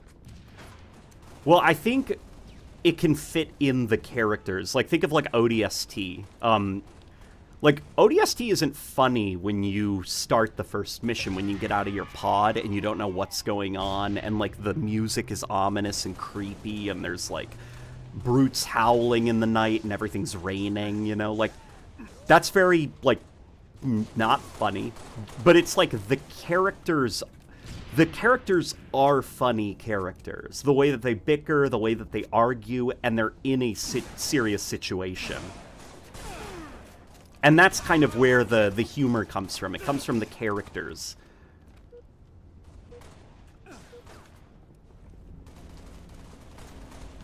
Game over. Like, I do wish that... And I also feel like Reach, probably some of the emotional core of that game could have hit harder, the fall of the planet. If you do start off like a traditional Halo-type adventure, you know? Characters are relatively lighthearted, Marines are cracking jokes and stuff, and as the campaign goes on and people start, like, dying, you know, and the planet starts falling, and then it ends on a sad note. It probably could have hit a little bit harder, but just, I don't know. Reach, for me, it felt very cold and clinical, which was probably intentional, and I think that there's people who like that, which is fine, by the way. Like, I'm not saying that my opinion is correct or anything. I'm speaking to what I like out of Halo games. Reach was probably trying to feel more like a real Halo story, whereas, you know, the original Halo trilogy and ODST, those games are silly. They're very silly, the stuff that happens in them.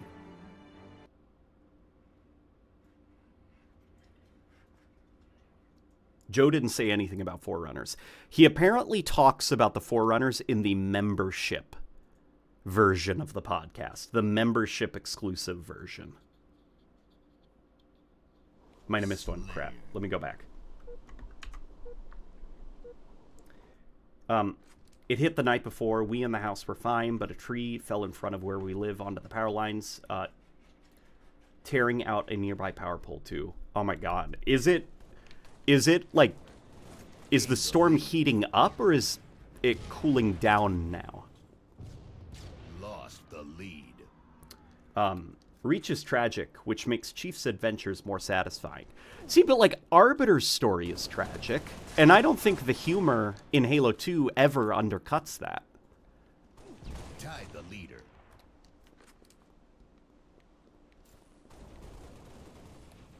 Lost the Like, lead. George, I think, is my favorite character Tied the in leader. Halo Reach, and I feel like there's a version of George where he could be, if you took a dial, crank the dial up about 4 notches. 'Cause he's big. He's gigantic. He's the tallest of them. He's a native to Reach. He has a big mustache, a big bushy mustache. There's a part of him where I feel like if you cranked him up, he could be a big, jolly giant who is always in a good mood. And that would make his sacrifice a lot more sad. If he was like the guy who is always friendly, always communicating with the locals in a friendly way, not like a scary way. You know, if he was loved by the people of Reach because he was a native to that planet, like, his sacrifice, I think, would have hit even harder. But it's just, there's something very cold about that game, because it's handling all its characters more like an actual, you know, group of trained professionals. You know, they're kind of like authentically militaristic in a sense. Which was the goal for Reach. You know, they didn't do anything wrong. That was their goal, and I think they achieved it. Just, if I was the director of Reach, I would have stuck with more of like the traditional Bungie writing style for Halo. Killing spree.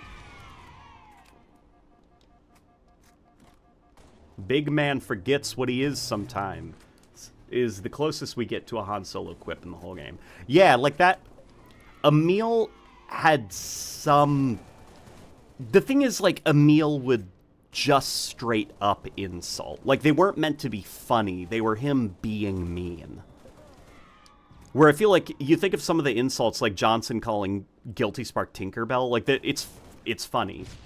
It's him insulting Guilty Spark and making the audience laugh. Where with Emil, it's just him insulting George. Like, there isn't a joke behind it. It downgraded to a tropical storm when it made landfall. We're still getting tons of rain, so we've shifted concerns from heavy winds to flash floods. Gotcha. That's a completely different issue to deal with. State emergency services were tied up with 1,000 other fallen trees and lines, so our neighbors helped get the fallen tree and pole off the road. Gotcha. I'm glad to hear that you guys are safe, though, for the most part, that it was downgraded. Excuse me. He's definitely the warmest character of the squad, talking to the locals, comforting the science girl, etc. What I'm thinking of is more of, like, remember in ODST, that one guy who's like, "You want kebab?" You know, where it's like, "Sir, like the Covenant are killing everybody," and he's like, "But there's always time for good kebabs." I'm thinking of George like that, like a friendly, jolly giant with a massive machine gun. You know, "Reach is good to me. Tell them to make it count." Like, no, George. Like, that's the version of Reach that I've got in my head.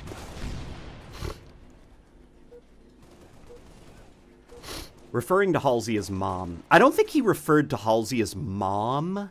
I think he referred to her as ma'am, but with a British accent. So it sounds like mom. Like, I don't think he's like, "Mom? Mommy?" Like, I don't think that's what they were going for.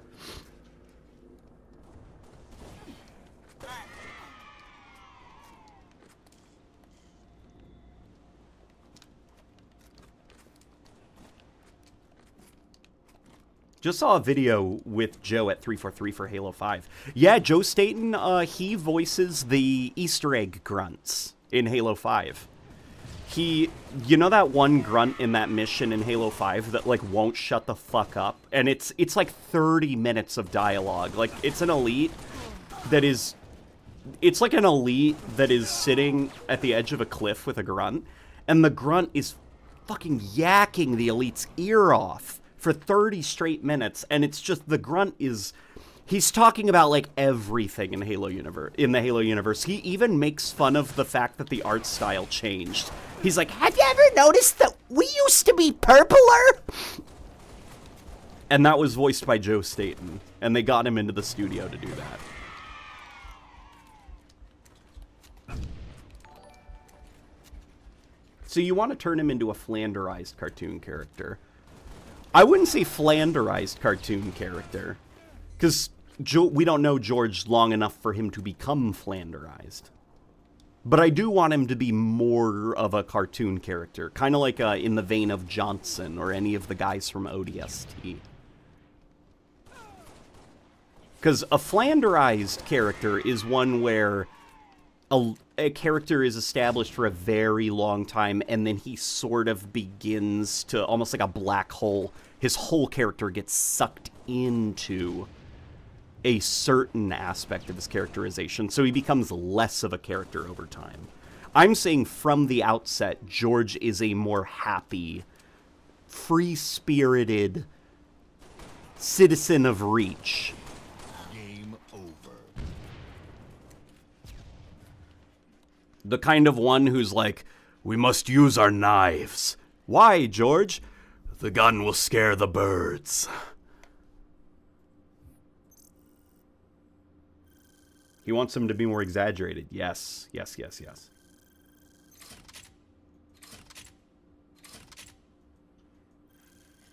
Indeed, will likely be without power and mobile services until they can get a new pole in. So I'll be relying on my dad's office to charge my batteries. Dude, that sucks. How long is it going to be until they're able to restore services? That was a really good impression. Holy crap. Oh, dude, I'm pretty decent at grunts. He's like a happy lumberjack Spartan. That's what I want. I mean, Reach is what it is. Just, if I was the one in charge of Reach, that's the direction I would have gone in. Because what I'm thinking is George is like the happiest of the Spartans. He's the citizen, he's native to Reach. Reach is his home. George is around. Things are fun. They feel very like Halo-y, you know, like Bungie era Halo. And then George dies. And that's when things begin to turn a little bit more serious. And by the end of the game, as the members of Noble Team die one by one, you know, that's how you transition to the sadder stuff. Like, I think start Reach off as a bit more of like a traditional Halo adventure and slowly start to descend into the sad stuff as the story goes on.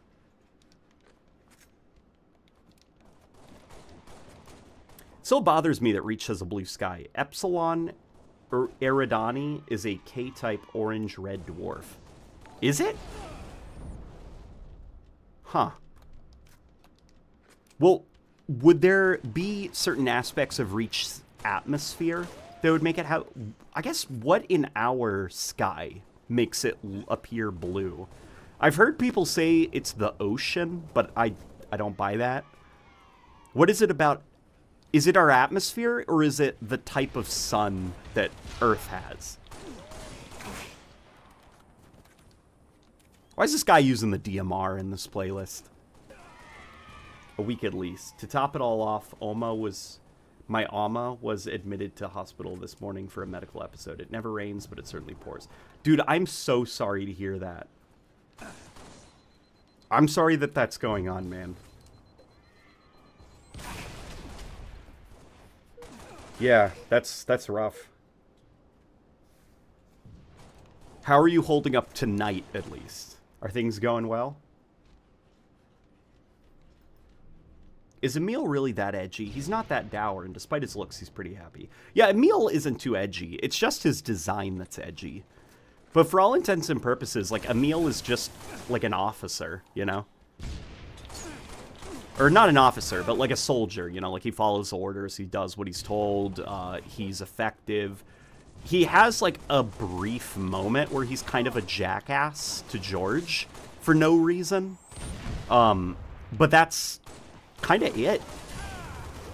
See, and that's another thing where I'm like, okay, and also take a meal. Maybe not up to 4, but definitely to 2.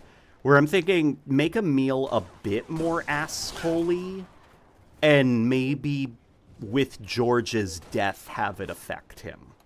So a meal starts being, you know, a little bit more serious, less assholey. Yeah. I hope that she's okay. I hope that the medical issue was not, like, incredibly serious.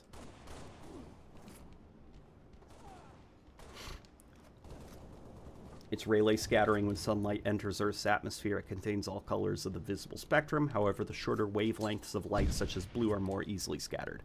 Gotcha. So, would that kind of light scattering happen under a red dwarf?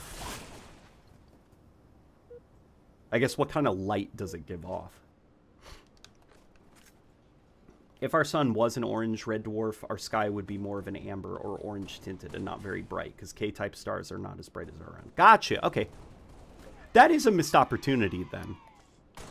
Not that, like, Reach doesn't have a beautiful sky, because I think Reach is when Bungie was... Like, you could see that Bungie was gearing up for Destiny with Reach's skyboxes, because Reach has beautiful skyboxes. But... that would have been a fun artistic challenge, trying to make, like, a beautiful red daytime sky.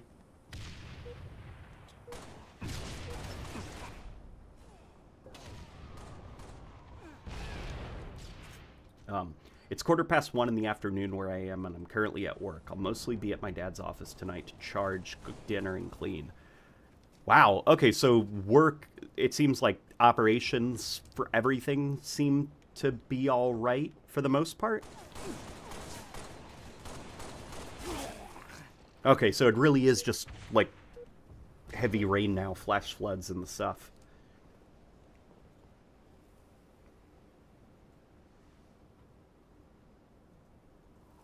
There are some cut lines that I'm using that I feel bring out more character in Emil and show more of the dynamic and conflicting character between George and Emil. Interesting. Interesting. What's your favorite video game? Dude, that is an answer, or that is a question I don't think I could ever answer. Because it depends on the mood I'm in. You know what? If I had to play one video game for the rest of my life, it would probably be Minecraft. Like, that's probably the one that I would play for the rest of my life if I could only pick one game.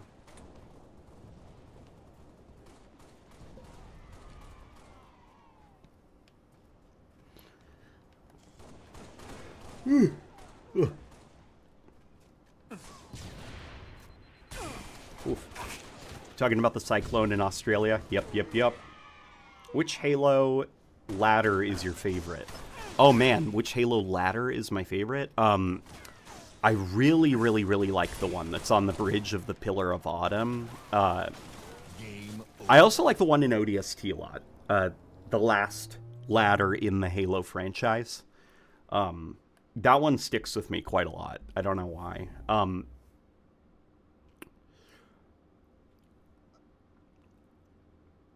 Trying to think of some others. Those are really the two most iconic ladders to me in the Halo franchise. Oh my god, there was okay. I was playing a firefight, and there was somebody who knew who I was. I accidentally stole a BR-75 off a weapon rack, and he was mad. And he was like, well, F you too then. And then he was like, your videos suck. And then he was like, who the fuck cares about ladders anyway? And that made me laugh so hard. The guy got so mad because I accidentally stole the battle rifle. He's like, who the fuck cares about ladders? Ugh.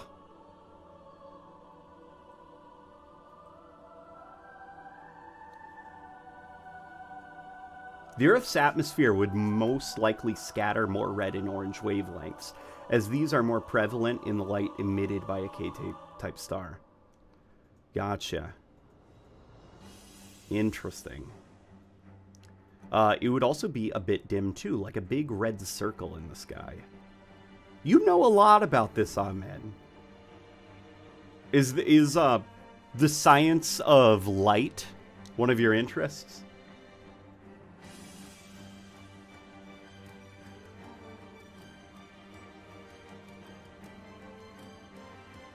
That's actually really funny. Yeah, it is pretty funny.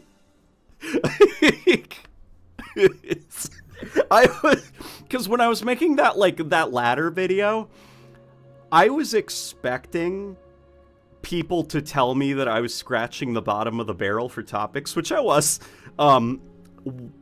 But I was expecting it to get like a middling response, like just nobody cared. So I wasn't expecting such like passion from people to where I get somebody who's furious at me and it's like, who the fuck cares about ladders? Your videos suck. Like,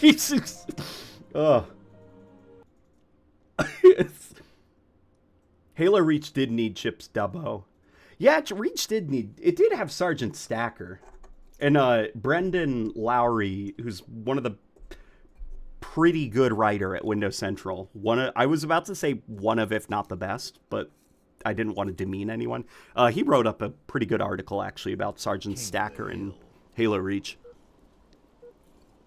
Back when it released on PC. People on Twitter were genuinely so upset by your ladder video from what I saw. That's hilarious. That's funny.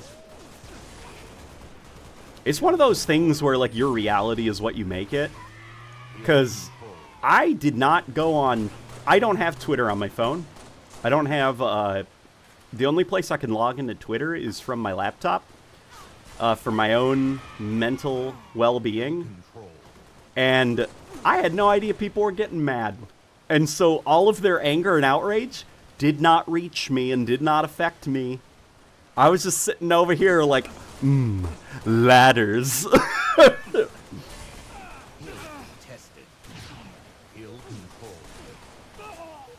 I feel like they'd be upset by anything there, LOL.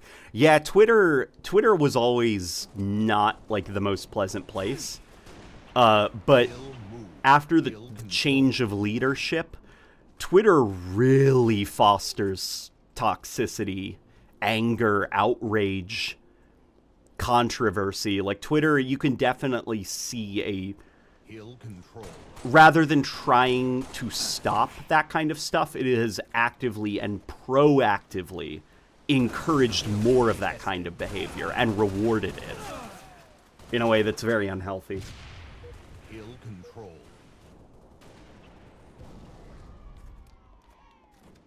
Control. Physics generally. Wow! Ahmed!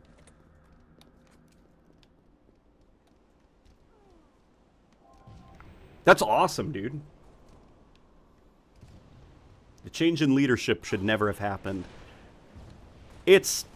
There are scary connotations. Well, not scary connotations. Like it is a scary reality.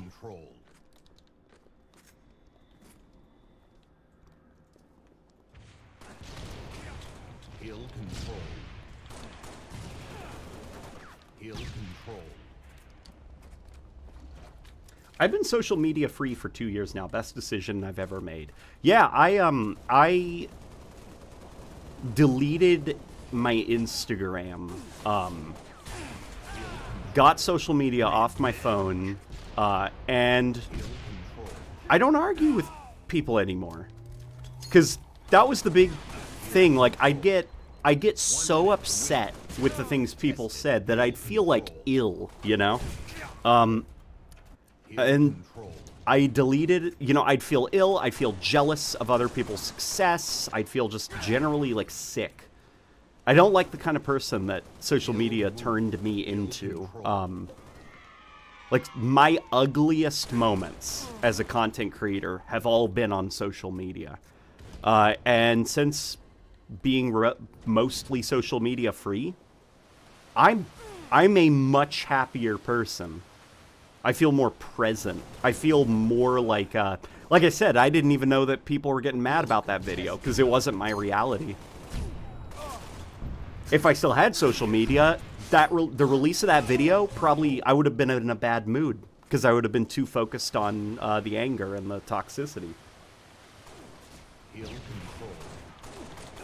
Hill contested. Oh boy. Damn it. Tested.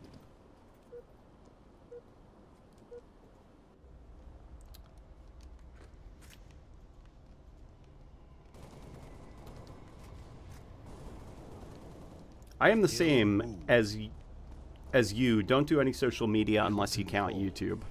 Yep. There is there's certainly like an aspect of we as like a species we weren't designed for massive like for being in contact with so many people at once instantaneously. Like, it's not, like, healthy for our brains.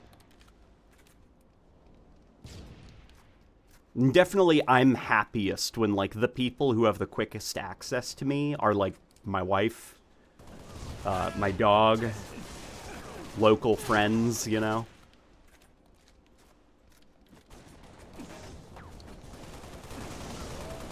Hill contested. Damn, that was smooth. Oh my god, let's go for the triple? Nope. Okay. Hill control. Game. I work 3 jobs. Wow. 2 cleaning gigs and social media gaming supervisor under the NDIS, National Disability Insurance Scheme. No power means I'm stuck with the first 2. Wow. Are they all part-time? Well, I guess how does like do you work them just because that's the most convenient for you, or is it more of like they, you know, like somehow, or sometimes people need to get 2 jobs because they can't be hired full-time because the company doesn't want to give you benefits, so you got to get 2 part-time jobs instead?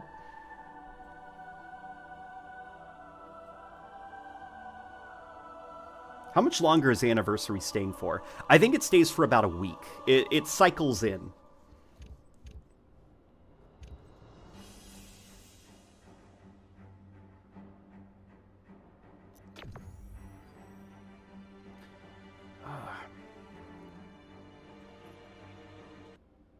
You're telling me raging at random people on the internet isn't conductive to good mental health?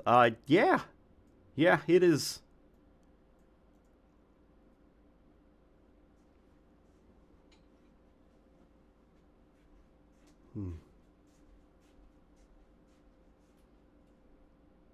Really interesting discussions.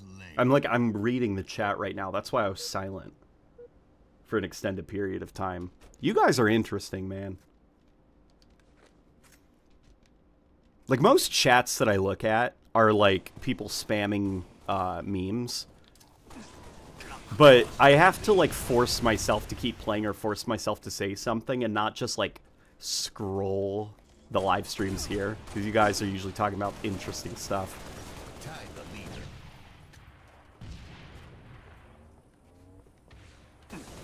I heard a rocket. Lost the lead. We weren't meant for massive exposure.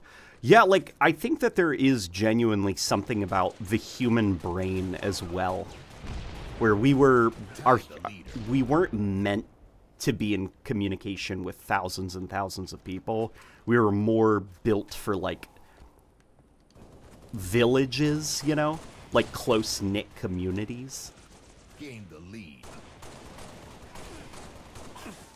Oh my gosh. Ah! Okay.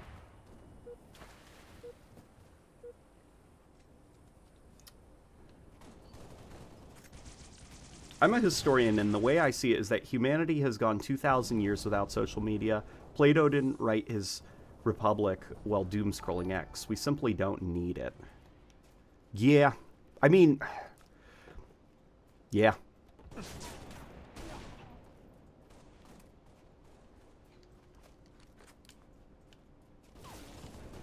I have a feeling that, like, there will probably be some kind of shift. Not that, like, social media will go away, but we'll probably see, like, culturally some shifts away from using social media as the primary method of communication. There was this, we were talking about AI, I think, last time I was streaming, and there were people worried about, like, AI and, like, how inauthentic it's going to make everything, and I saw something interesting, that there was this university that was switching to handwritten essays because of AI. So, like, you know, if you're going to write your paper and it's going to be handwritten.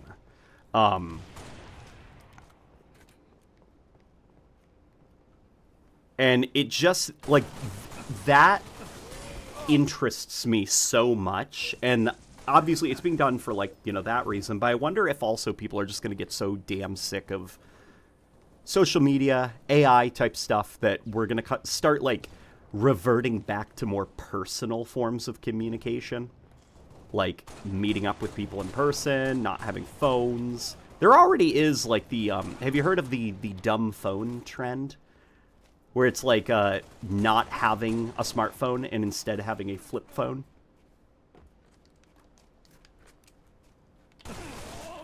I think definitely that's something my wife and I are going to do.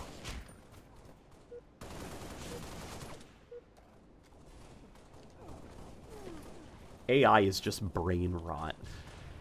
Yeah. Some AI is pretty fun to mess around with, but it is not a substitute for genuine creativity. Or even people, you know? Because, like, an AI is never going to challenge you or make you think about something in a completely different way. Like, the AI, it's not real. Its art isn't going to be very interesting. Its art is going to be very, like, bland and generic and will always sort of miss the point.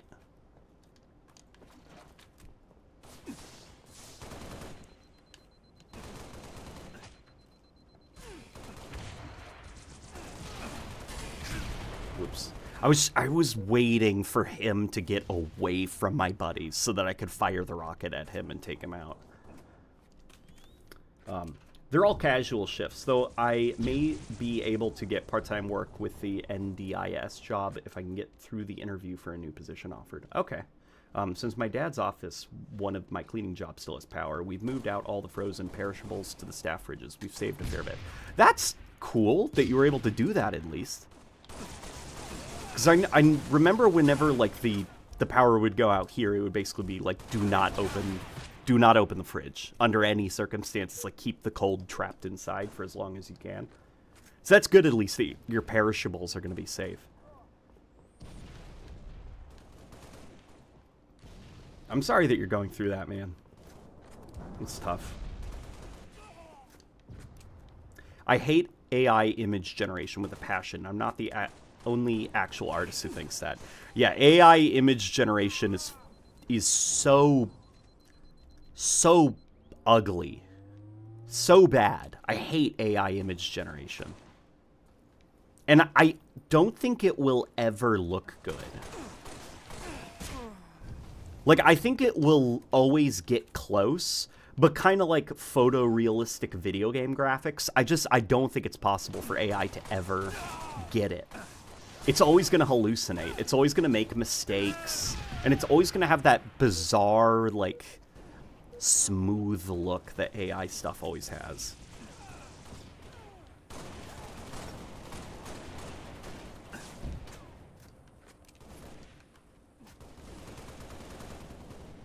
Do you see schools are banning smartphones in the class now? Good. Calling it art itself is a bit of a stretch. Yeah, right?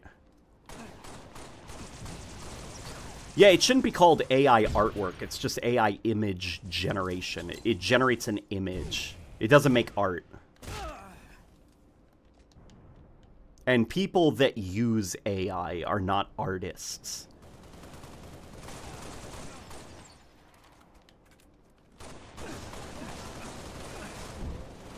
Like, I've been messing around with this AI thing that does music extension because I'm trying to think of if I can use it to make slightly different remixes of certain Halo songs just to avoid repetition.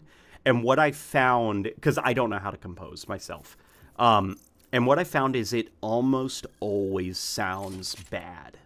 It never sounds good. It always misses something, or it goes off on its own tangent and starts doing something completely different. And it's fun to mess around with to see if it can ever get close, but it just never does. It doesn't get it. It doesn't get the soul, you know?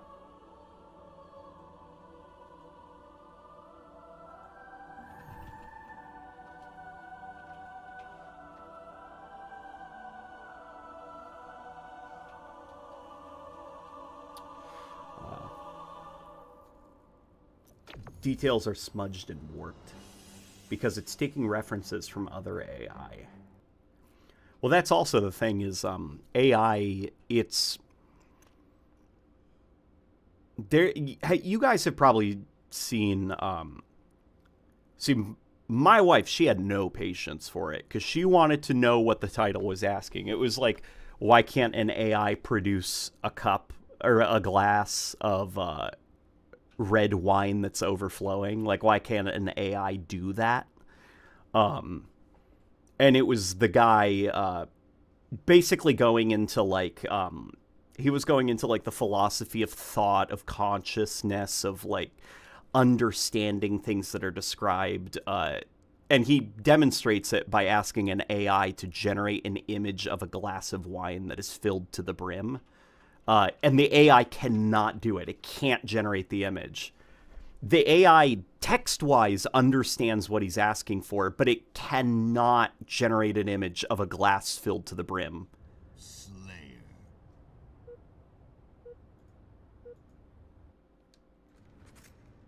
Yeah, that... Okay, Ahmed, you've seen that same video, then.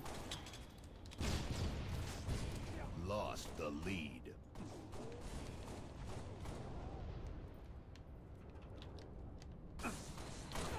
Damn it. Okay.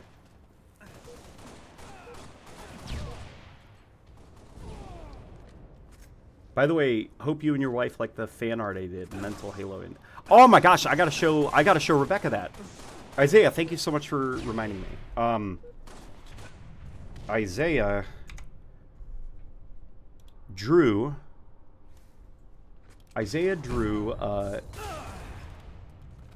Rebecca and my Spartans. Yeah, he did. Here, let me pull it up.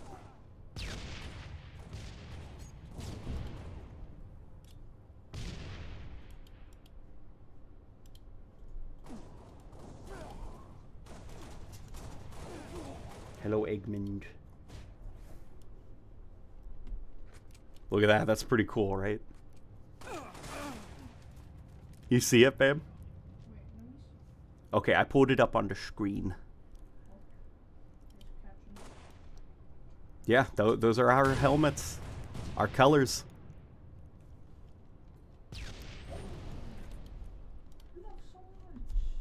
Yeah, that was very nice of you, Isaiah. Thank you so much for that.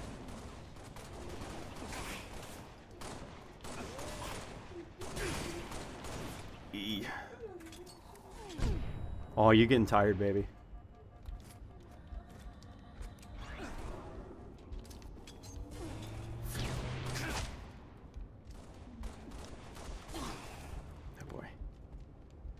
Dude, I just realized I had a dream last night about the Halo. Oh, my friend loves her videos, late night gaming, says Yolk. That's very kind. I just remember that I had a dream last night about Halo running in the Unreal Engine. And I remember not being happy.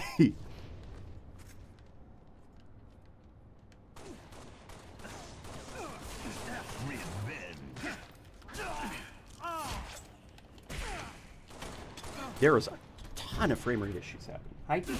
What's going on, buddy? What's going on? What's...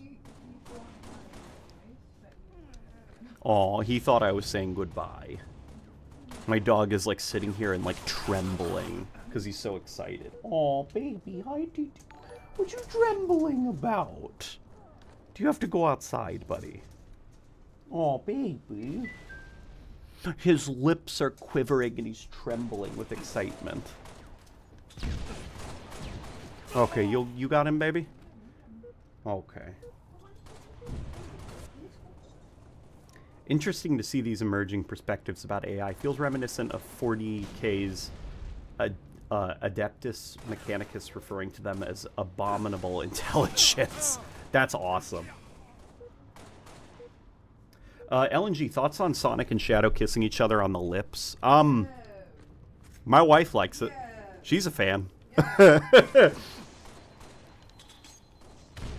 Oh, she only just discovered that Shadow likes Latinas. What if I kiss Shadow on the lips? She asked what if she kisses Shadow on the lips. Well, Shadow likes Latinas, so he'd probably like that. What if I rub his head feathers? What if you rub his head feathers, she says? What if I sniff his hair? What if you sniff his hair? His quills?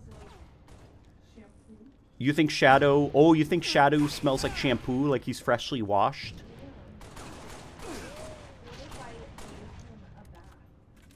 What if you give Shadow a bath? Like he was a pet? Yeah.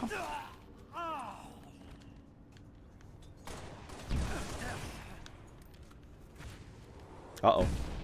Whew.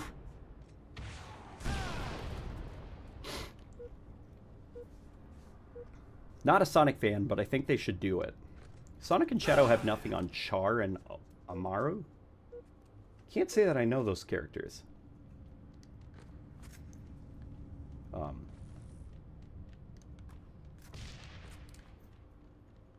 I have come to make an announcement. Yeah. Me too. My wife says, me too. Oh boy.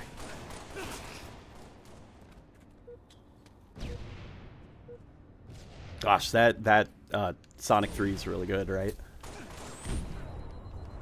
Double kill. Dude, I'm so ready for the new Sonic Racing game. Like, Sonic Racing Transformed is one of my favorite kart racers. I'm so happy that they're making another one like it.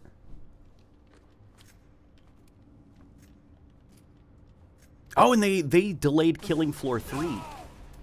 Halo's rocket launcher is perfect. Let me respond.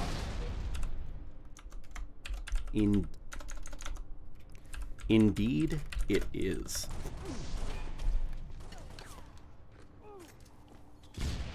Have you tried out Unleashed Recompiled? Oh.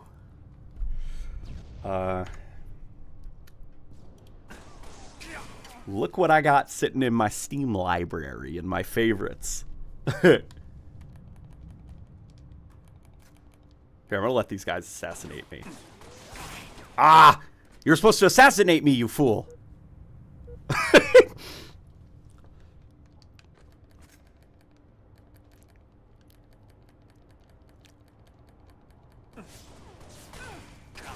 What is going on? No, no, no, no, no. Ceasefire.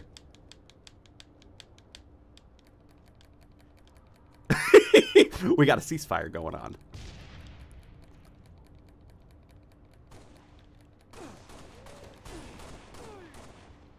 What is going on? Yeah, ceasefire. Oh my god, we've got almost the full red team. Are they down a guy? No, they aren't. Let's see if we can get the entire match. 5 minutes remaining.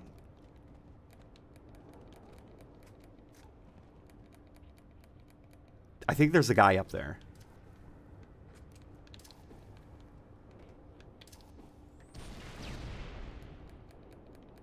I wonder if we can stack.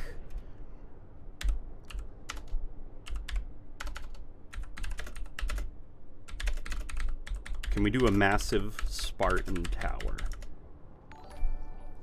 we do a massive...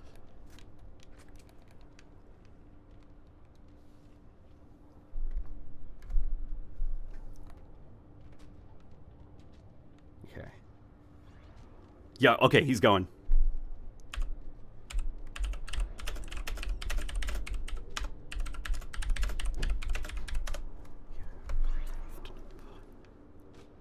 Oh my god. Ah!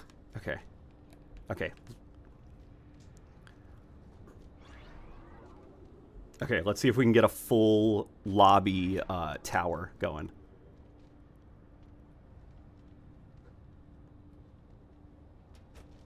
Damn it. Damn it. No! Come on. Yes! Okay. Peace achieved. Saw the decompiled Sonic Unleashed, and now I'm back to thinking about various Sonic characters as were creatures. Blaze as a werecat would go especially hard. Blaze would look cool as a werewolf. Amy would also look pretty cool as a werewolf. I think, obviously, Shadow would look great as a werewolf.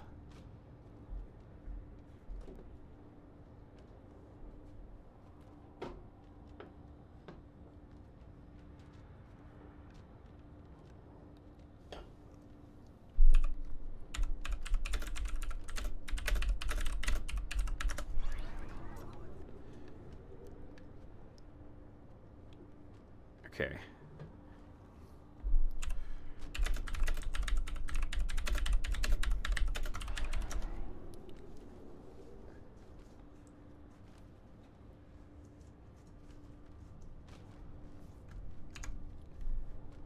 Hang on.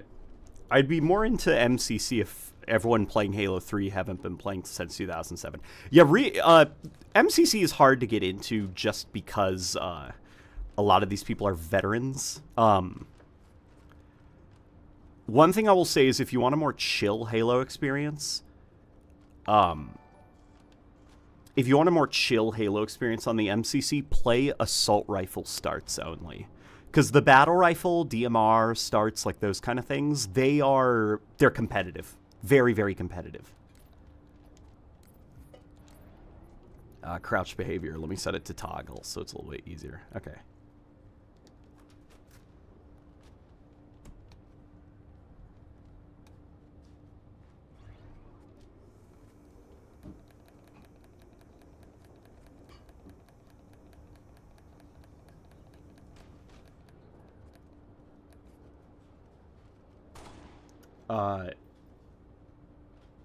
In Char's counterattack, Char says, Amaro, I'm doing something extremely wicked. If you're nearby, feel my presence. What?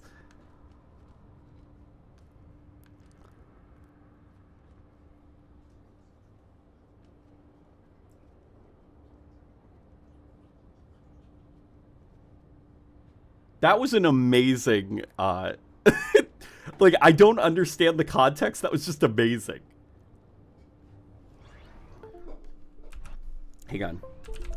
1 minute remaining.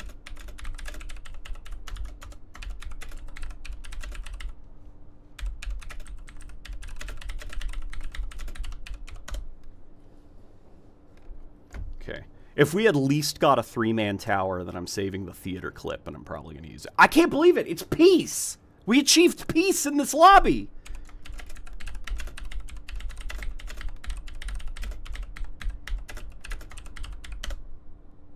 30 seconds remaining. Definitely one of the toweriest towers of all time. Like, I mean, we totally threw this match, but... this is the longest I've ever seen peace be achieved in a Halo match. Okay. 10 seconds remaining. Quick. Tower. Quick. Oh no. Ah!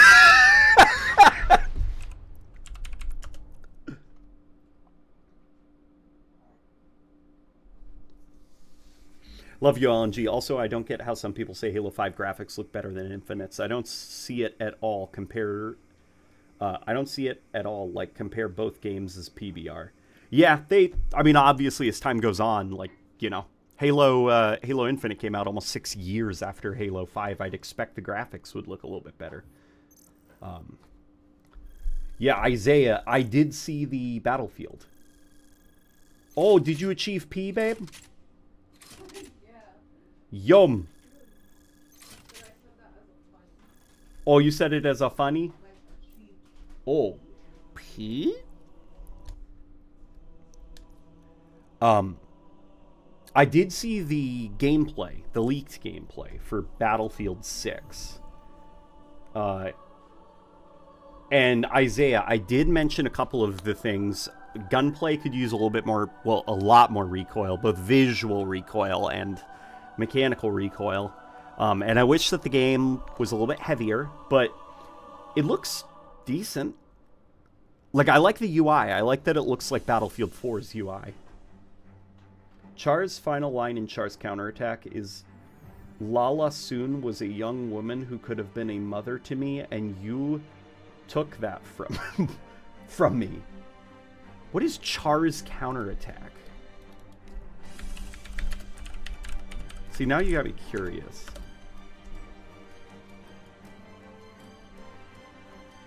It's Gundam!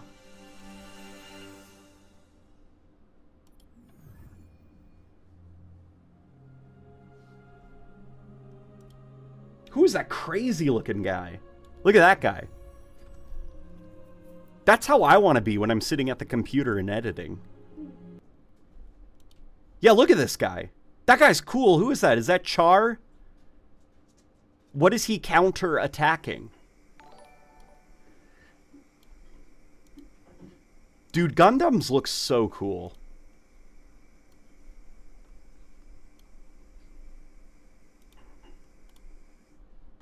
Capture the Twitter flag. thinks the sidekick sucks. It might look nondescript, but they are stupid. Sidekick is the most satisfying Halo pistol since ODST and SPV3s.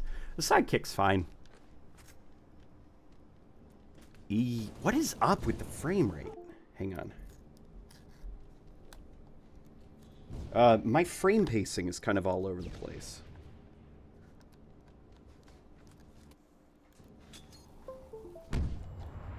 Okay, I think I fixed it. I think it was because my... Nope, it's still going on. There better not be like a memory leak in the Master Chief Collection.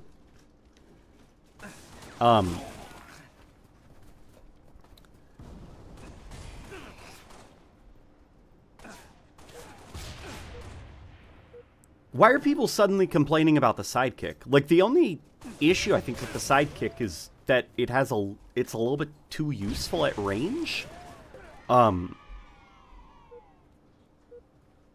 Like, a little bit? And that's sort of it?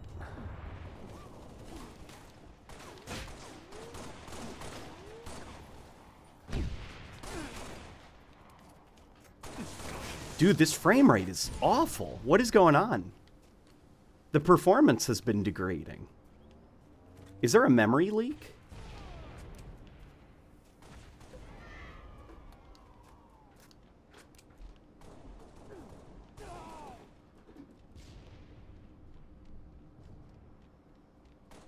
He's trying to drop the Axis asteroid on Earth. Oh, that's what Char's up to? He's trying to drop the... What is the Axis asteroid? Also, what is the best Gundam series to watch? As someone who's never watched Gundam before.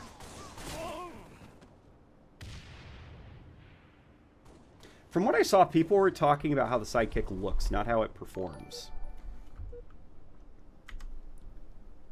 Halo sidekick. The sidekick looks fine. It looks fine. Remember how it looked at first?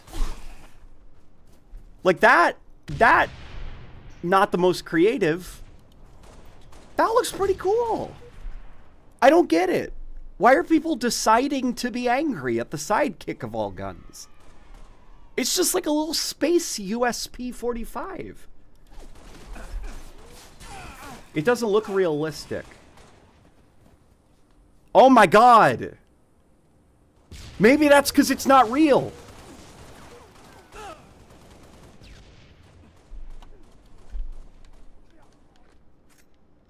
Like, genuinely, find me a single person within a 50-mile radius that cares.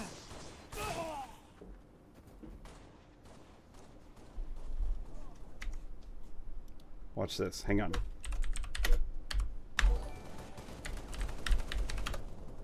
Flag taken. Flag stolen. Flag dropped. Flag dropped. Give me a second. Give me a second. I'm about to cook, okay?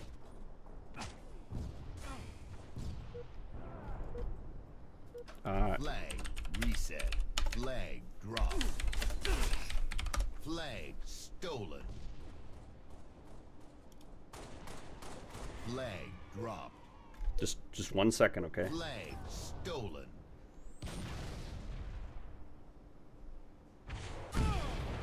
I know I'm being killed, but... Crap, where is it? Come on. Come on. Really? Nobody's taking a screenshot? Flag dropped. Yeah, okay. We're gonna go and find the video.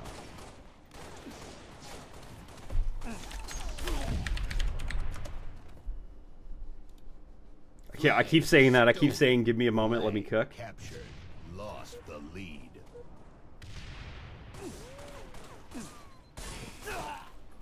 There it is.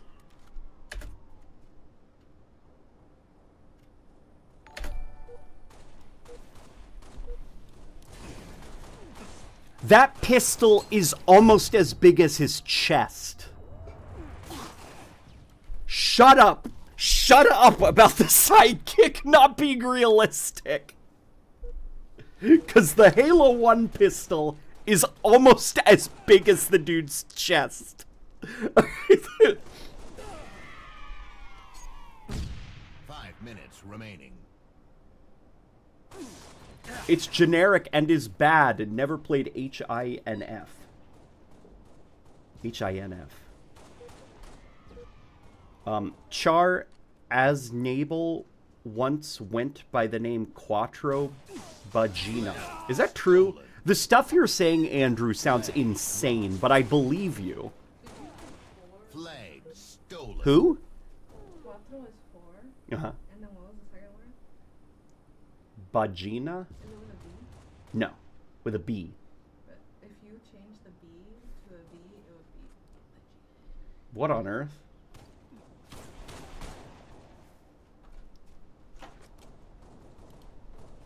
Flag captured. Like, look at that. Look how big that pistol is.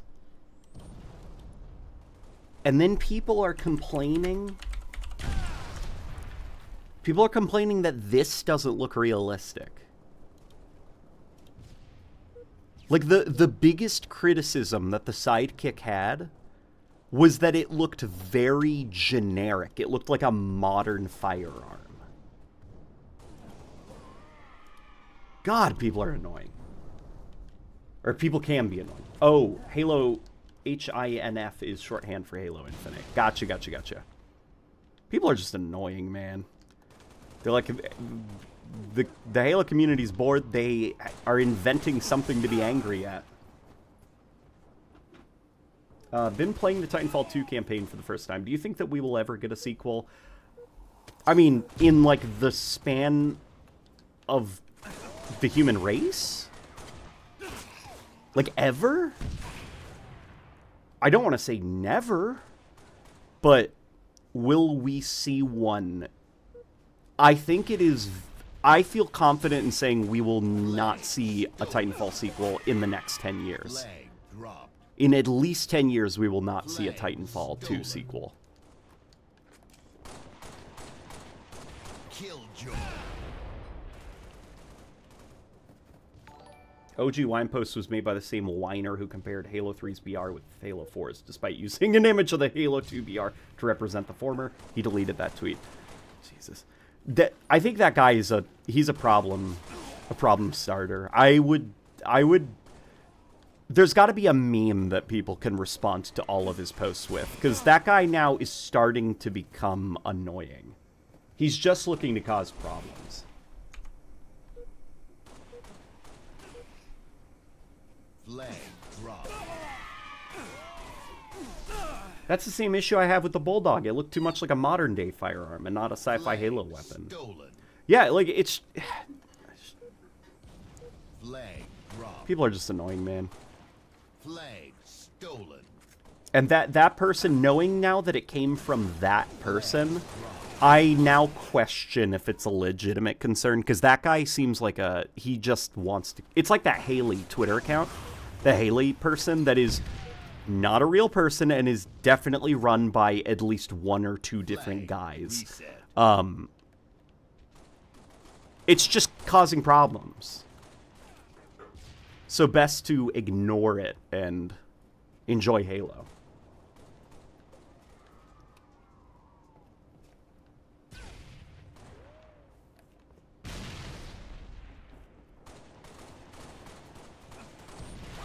Yeah, just don't respond. No point in feeding that fire. Just don't. 1 minute remaining. Trench Broom weapon model is definitely more old Halo than the base Bulldog model. Flag stolen. Is the Trench Broom, that's the one that kinda looks like the Reach shotgun, right? Oof. That was my response.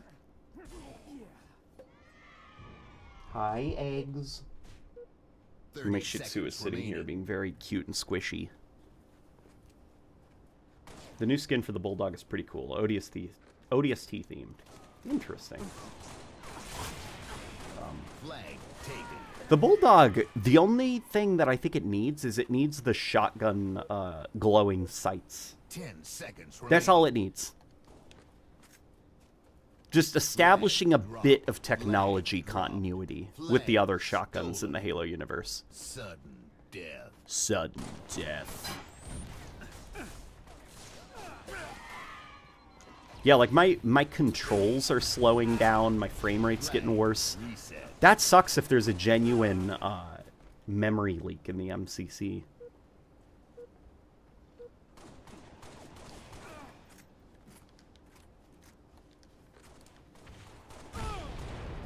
Looks more like the classic SMG, does it? Okay. Flag captured. Um, Game over. Here. Hi, DT. What's going on, lip trembler? My Shih Tzu gets so excited that he starts trembling his lips. Here. What's the new... I've never actually seen it in first person.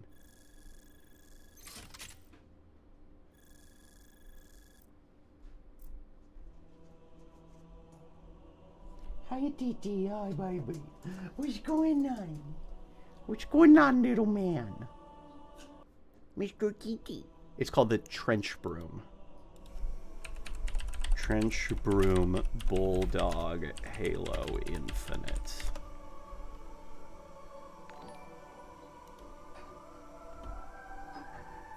Okay, hang on. I'm now backing out. Wow! Wow, that looks a lot better. I like that. That looks more like a Halo shotgun. It's the sights, definitely. They're not glowing for some weird reason, but...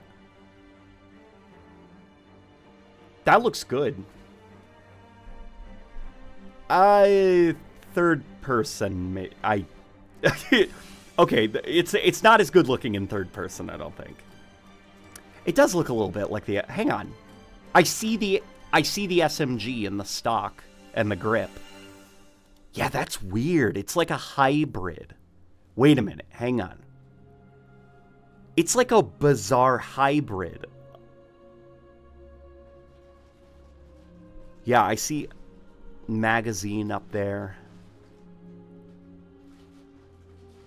My brain is breaking.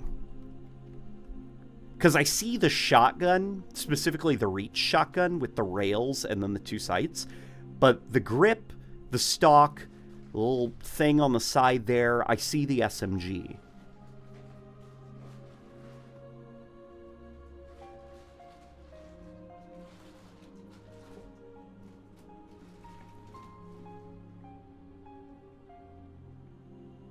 DM'd my meme response to Discord to you. It's loud. Is it loud? Let's see.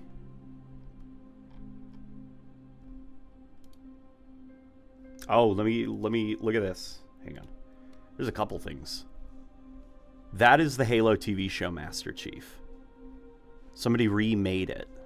That looks great.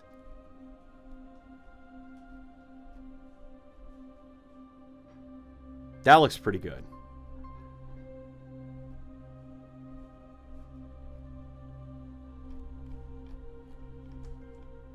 Jesus. Chief is a cool guy. Yeah, he does have like that weird part there. Where it kind of looks like he's got like a baby pacifier. That's pretty cool though. Here. Let me now check out Andrew's response. All you ever do is complain. All you ever... That's pretty good, Andrew.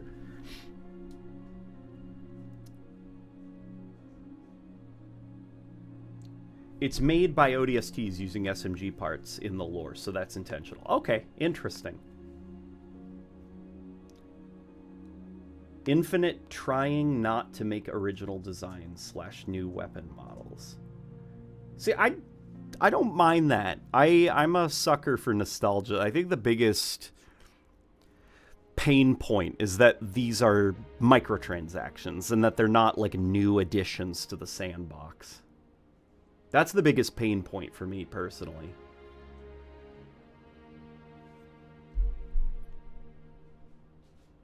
Like some of the hi eggs.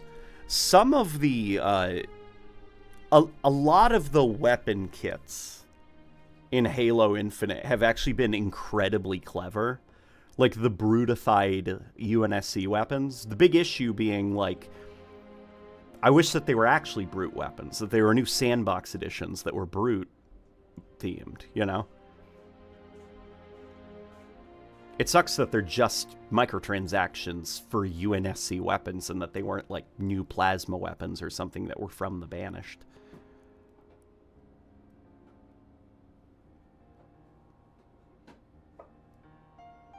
I'm devastated that the Halo 5 Chief coming to Infinite will be locked behind a $30 bundle. Waited 13 years to get it in MP and it's paywalled. Will it be locked behind the bundle or will it be sold separately? Because all of the different armors you can get independently, but then there is a massive, like, fuck you, give me money $30 bundle.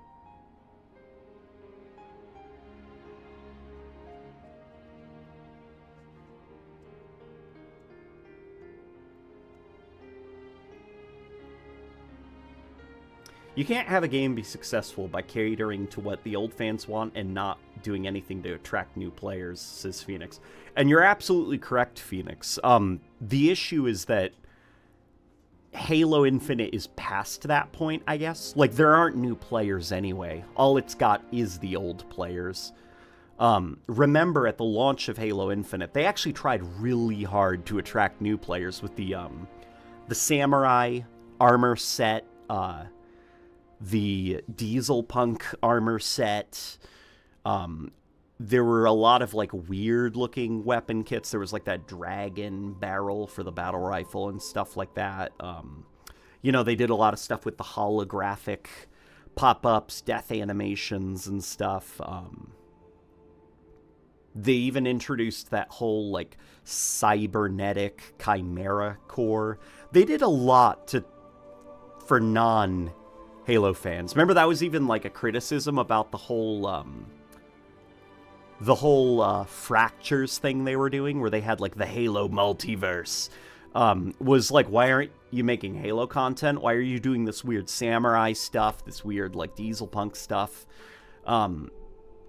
And it's because they were trying to cater to non-Halo fans, because you are right, you have to... It can't all be remember berries, you know?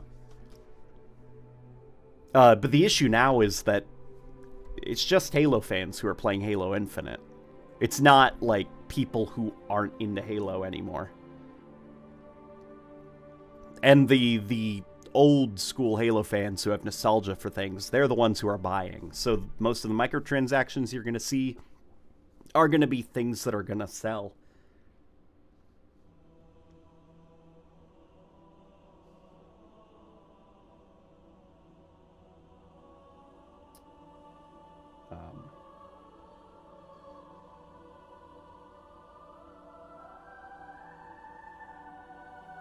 The Rocketeer armor set is cool.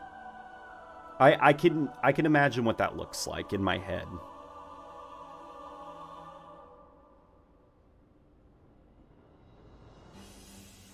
The Halo 4 BR is the ugliest BR, I'm sorry. I'll be honest, none of the battle rifles, I think, have ever been ugly. I think every single battle rifle is hit. I think the Halo 4 battle rifle, it's very different looking. And it maybe deviates a bit too much away from the identity of, like, the Halo battle rifle, you know? But you can see it's still kind of there. It looks more like a battle rifle that went to the gym, if that makes any sense. What I think the Halo 4 battle rifle would actually be pretty good at is if it was a non-military, like some kind of private contractor version of the battle rifle. It was like an off-world battle rifle, a private security, civilian use battle rifle, like something like that. Because I don't think it's good to replace this silhouette for the battle rifle. Like, this is what the Halo battle rifle looks like, and you can't really replace that. But within the greater Halo universe, there is room for, like, these different models that all serve different functions. And they're used by different military groups. Like, I do think that there is room for that. Usually, the problem with the Reclaimer saga, and this is probably even maybe an issue with just either 343 Industries or the Halo engine specifically in the way that it handles models, data, and all of that stuff. When 343 Industries introduced a new design for something, that was it. It now looks like that. New media will come out that takes place in the past, and that new design will have been retroactively... Like, you will never see the classic design again. And that was the problem. But the way that Halo Infinite is doing things... Like, the microtransaction stuff is super annoying. That aspect of it is annoying. What isn't annoying, though, is seeing all of these different designs having an in-universe logic for why they're there, and even seeing them physically in the game. Like, holy crap, there's a ton of different battle rifle designs in Halo Infinite. It sucks that they're all microtransactions, but, like, they all are canon in the Halo universe, and as proof, you can pick them all up. Like, that Halo Reach battle rifle is now canon in the Halo universe. Like, there it is. You can use it in Halo Infinite. You have to buy it, but point still stands. So this version of the battle rifle, the Halo 4 version, I'm all for this thing coming back if it was given an in-universe spot for it to kind of fit into. Like I said, it cannot take over the original battle rifle as the BR of the franchise, because that is what the Halo battle rifle looks like. But there is room in the corners of the Halo universe for this thing.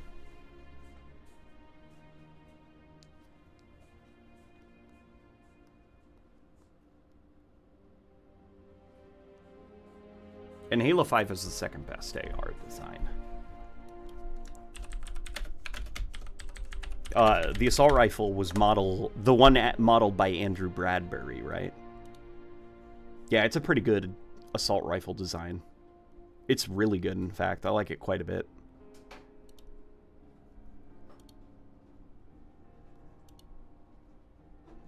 I'm not sure if I like how chunky it is, if that makes sense. Like, some of it is definitely the materials that they've given it. But it's a little, like, 5% of the greeble and detail I would remove. Just 5%. Because... Here, we'll do the Halo 3 assault rifle, because I think it's the more up-to-date version. Combat Evolves is very polygonal. This, I think, looks really great. I do wish, though, that ammo counter sat taller, because this looks awesome. In fact, actually. Wow. Look at the grip. Hang on, look at the grip. That's the one from Halo 3. That's the one from Combat Evolved? No. No. Because look at that. Then it's smooth.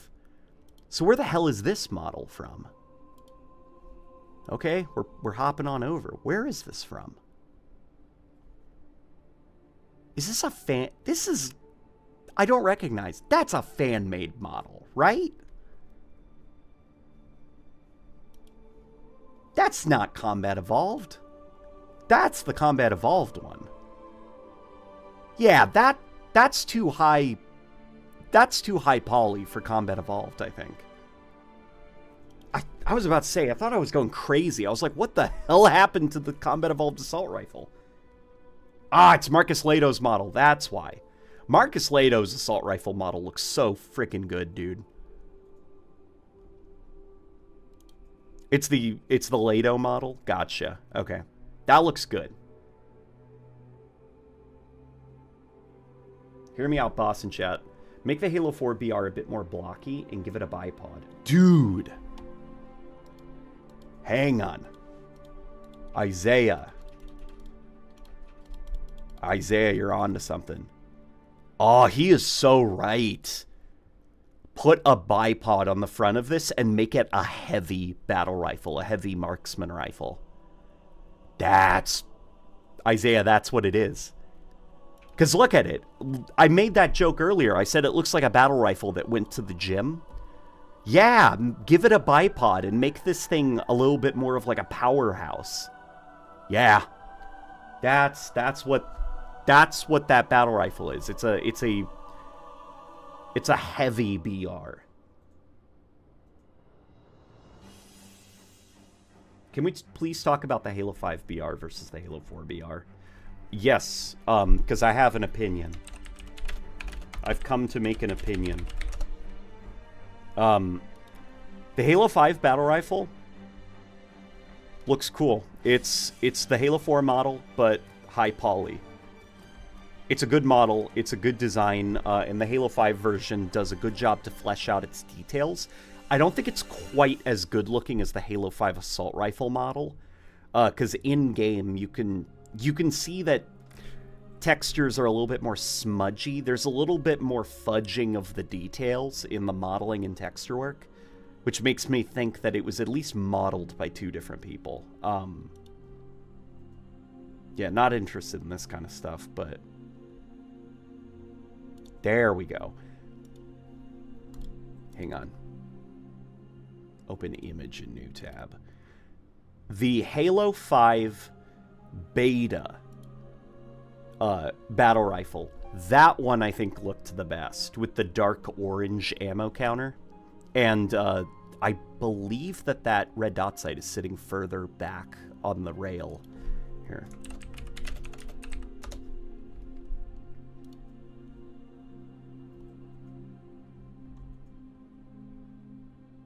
Because let's see if we can find... that's the cursed scopeless. Of course, it's like the smallest image possible.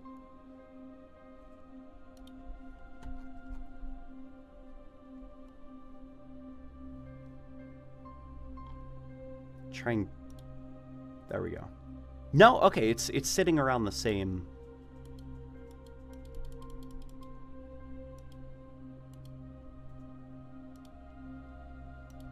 Yeah, like, I like the scope color better. The Halo 5 battle rifle, I really didn't like the bright yellow that they gave it. I loved the deep, deep orange of the beta. Not a fan of the Halo 5 recon sight. It is still a bitter pill to swallow, just because I remember the leak, the Halo 5 leak, before they revealed the beta. The leak was a GIF that was shared online, and the first thing you saw in that leak was that battle rifle and then aiming down the sight and seeing the red dot sight.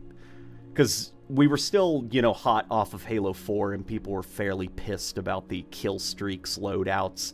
And it was like, well, they surely couldn't copy Call of Duty anymore. And then the very next game, the assault rifle, or the battle rifle has a red dot sight, and you're aiming down the sights with it. It's like, oh my god. Like, the joke almost wrote itself. That, of course, they added aiming down the sights to Halo. You remember that GIF? Yeah. Yeah, it was pretty rough. Is the Halo 5 BR scope bigger than the launch model?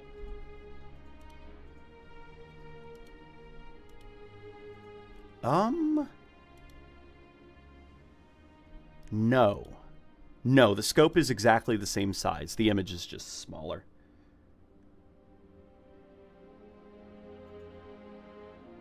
Check out Cole Protocol concept guns. There's a stubby battle rifle. That's fun sounding. I do like, you know, like removing my biases about a Call of Duty red dot sight on a battle rifle. That's a cool looking gun. That's a cool looking gun. And I could totally see that being wielded by like security firms in the Halo universe. Or Isaiah's idea of a heavy BR, like with a bipod. Like that is definitely what that thing is. Because what's giving me like a security detail vibe is like that stuff, like the button there, the little orange knob there, like they're, you know, that thing, like there's something about it that looks like, there's something about it that doesn't look very militaristic. It looks more industrial and PMC-like. Like the people of Meridian, the company, the mining company that owns Meridian, that would be their battle rifle that all of their security forces would use.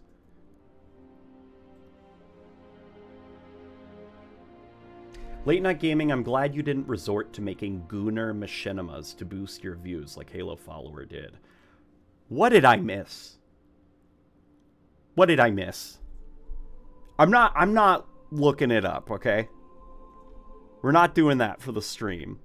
But, man, I remember being small enough that I actually wanted to be a part of Halo Followers' team.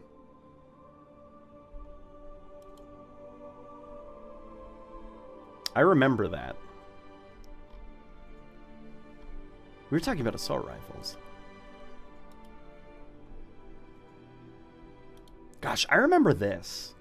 This image, it was a pre-order bonus, I think.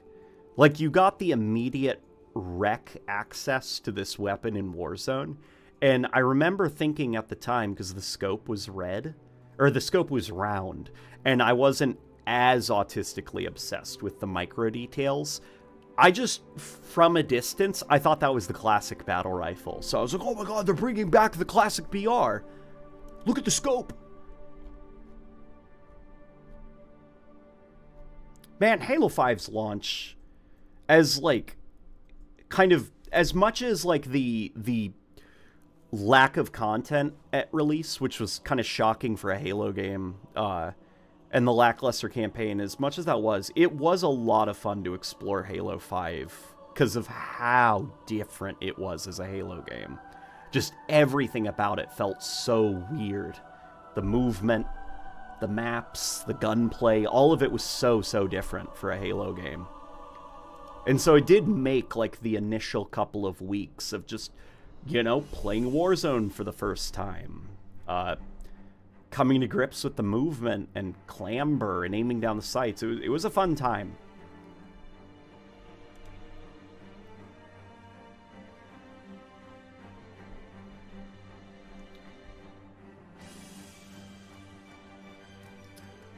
Reach is still my favorite shotgun. I like the Reach shotgun too, quite a lot. I do, though, I have come around to thinking that the Halo 3 shotgun is my personal favorite design. And the reason why is because it's more or less the Combat Evolved shotgun, just recreated in high definition with a little flashlight stuck to the side. And for the Combat Evolved shotgun, it's a great design, great color choice. The only thing that was missing from it did look a little bit naked without something. And that something, I believe, is the flashlight on the side. It like completes the look of the Halo shotgun. So I've come around over the years to thinking this is my favorite design for the shotgun, the one from Halo 3, because it's just that Combat Evolved shotgun with a little flashlight taped to the side. But the Reach one, I love for the nostalgia, because Halo Reach's Infection is my favorite version of Infection. So that design, the red sights, all of that is very nostalgic to me. Brings me good memories of the Living Dead playlist.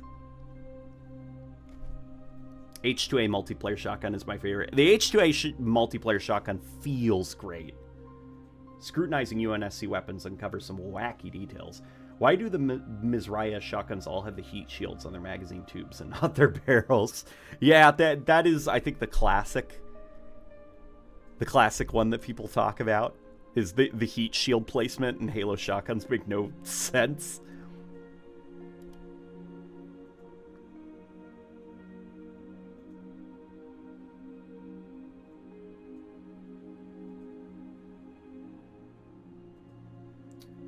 Boss in chat, I need help. Should I draw the BR bipod like the Halo Sniper BR pod, or go for something different? Isaiah, I would make it fit the silhouette of the battle rifle. Design something original that complements the look of the battle rifle. Because the Sniper bipod fits the look of the sniper rifle, so make something that looks like it would fit the battle rifle. I think of almost like, what's that model of FAMAS that has a bipod?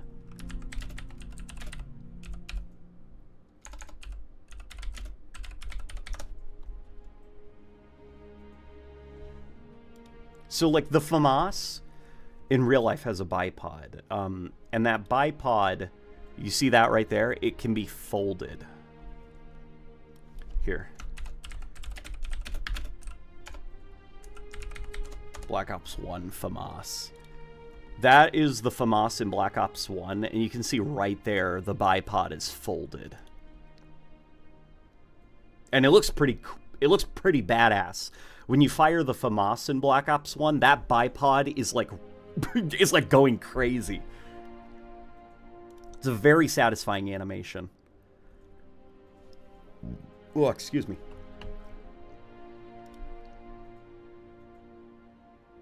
Halo 5 shotgun is a bit odd. It's a weird design. Like, I don't want to be mean, you know? It's just, like, what they basically did was they took the Halo Reach shotgun and they added more detail to it. And the problem, I think, with the Reach shotgun is it's, like, perfect. Definitely the Reach shotgun, it's at a tipping point. Like, the Reach shotgun played a very dangerous game by adding that much greeble and detail to it, because it's on the verge of becoming kind of hard to look at and kind of messy. And the Halo 5 shotgun is unfortunately it going over that line and adding just a little bit too much. Like, all of this stuff kind of breaks up. It's a lot of the stuff on the top, because you can see the silhouette is the same, but it's the detailing that kind of goes a little bit too far. And definitely the removal of the sights. That's something I've never gotten a chance to ask somebody at 343 Industries or Halo Studios. Their art director left. Sparth was his name. I never got a chance to ask him what the logic was behind removing... Because it wasn't just that. They also removed the glowing sights from the Magnum. As well as the SMG, because the SMG returned later. No, never mind. Sorry, I got my Halo history messed up. The SMG never had glowing sights. Regardless, it is a trend with 343. They removed glowing sights from all of their UNSC weapons that had them. And this is my theory on why they might have done it. My theory is that there's a couple of things. These are... I don't think they're emissive decals. They at least are for, like, Halo 2 Anniversary. The fact that it's a big block of color, I think that what they might have worried about is it would look like a texture error in high definition. Like, you can't just have a big strip of solid color. Like, you need techie stuff. You need it to be, like, very detailed, very greebly. That's why they got rid of it. Another thing that maybe I was thinking about was they were trying to think about realistically if this gun existed in the real world. You don't want glowing lights on it. Otherwise, it would stand out in dark locations. I don't know. These are just theories. Because they're, like, you know, why would 343 blah, blah, blah, blah. Like, there are artistic reasons why they made certain choices, you know? Like, there's art theory reasons behind some of the design choices that they go for. Whether it's trying to make a thing seem more realistic, trying to make it seem more plausible, or even going for a specific kind of art style. So there is an artistic reason why they felt the need to go through all the UNSC's arsenal and get rid of glowing sights where they saw them. And I'd love to finally know what that reason is.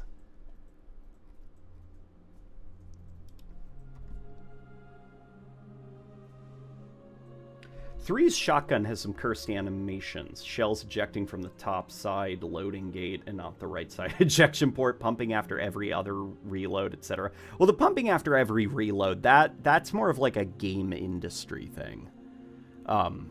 Games only now are starting to correct that. That's just a thing every video game shotgun did. You know? Boom! And then you just eject one of the shells you just loaded in. That's a thing games have been doing for a while.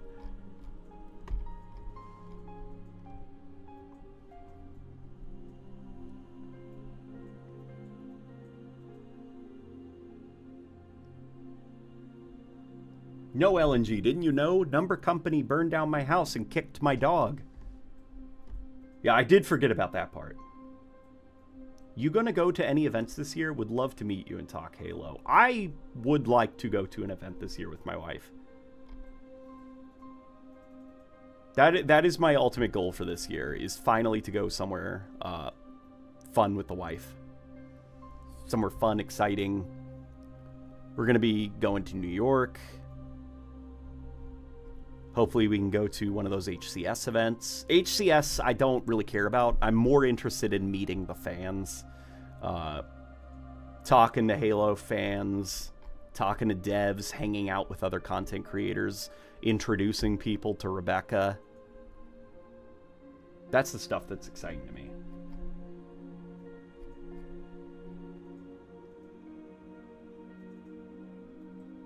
Does it bother you that in Combat Evolved the shotgun is the M90 and in Halo Anniversary they reclassify it as the M45E? Makes no sense. Do they reclassify it in Combat Evolved the Anniversary? Infinity Ward has some of the best shotgun reload animations. The shotgun reload in Modern Warfare 2019, the standard pump action shotgun, that is probably the best feeling pump action shotgun I've ever used in a video game.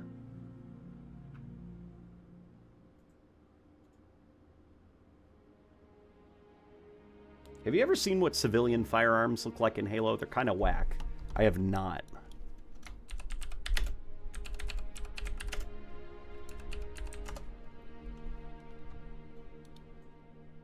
What the F is that? Also, holy moly, that is an ugly character. I forgot how ugly the art can get in some of those Halo comics just because of how rushed they were. That's the guy with the crazy forehead.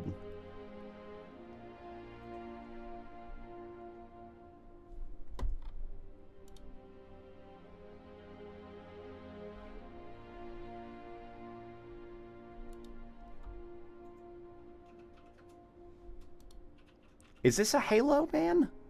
That's not a Halo guy, right? That's not a Halo comic.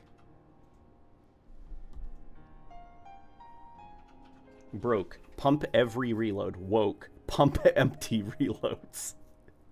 Yep. Yep.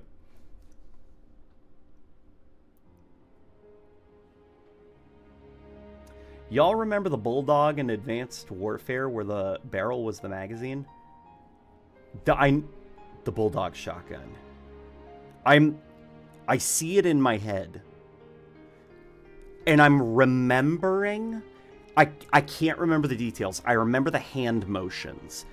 I remember reaching and doing like that and then sticking a thing on the end and then it's ready to go. Is that the Bulldog? That thing was also in Call of Duty Ghost. It was actually... I didn't like using it in Advanced Warfare because it was like, come on, this thing was just in Call of Duty Ghosts.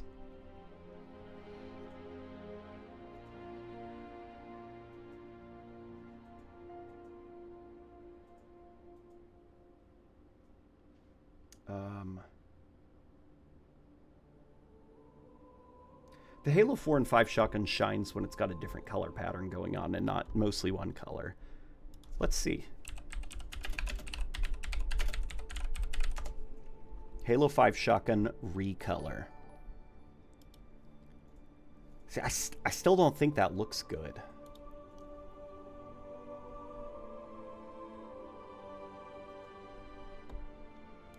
It's just how chunky it is up here.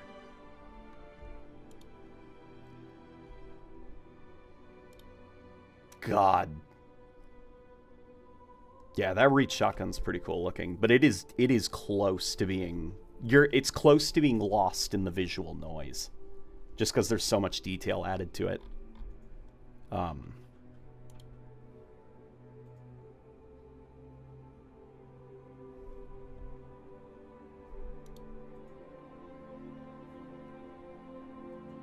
Bespoke.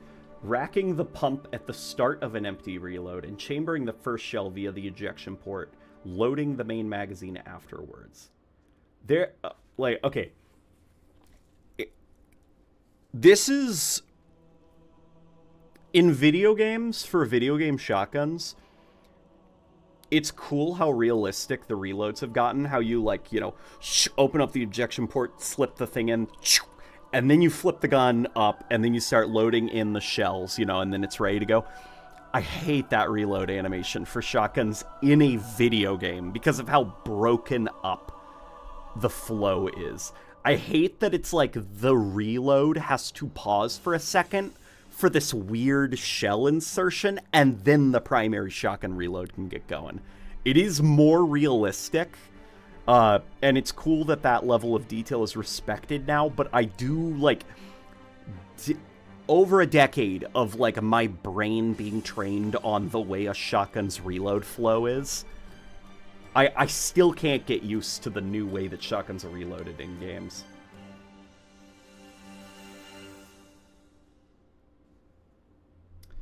Check your Discord to see where I got that idea from.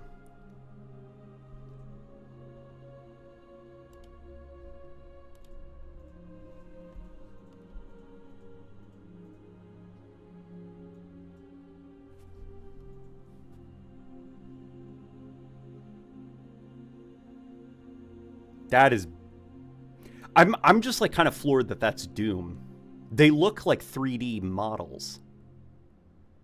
Like, the sprite work is so good. That's fun. I wish folk were doing, Halo mods for Doom. I know that there's, like... There's a Halo Doom... Doom Project Halo, something like that, but...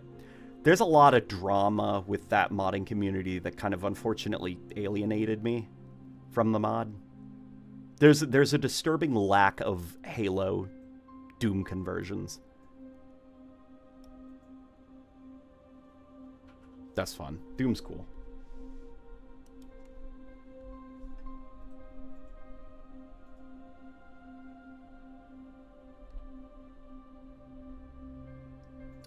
Alright guys, I'm gonna hop off so that I can get in the shower and hang out with my wife. This was a pretty good stream, by the way. We went going for a while. Fellers. Thank you for joining me, fellers. Thanks for tuning in.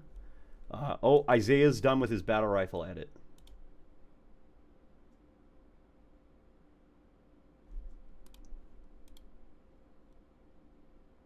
Here we go. Okay, let me pull this up. Okay, so here it is folded. Yeah, like a FAMAS.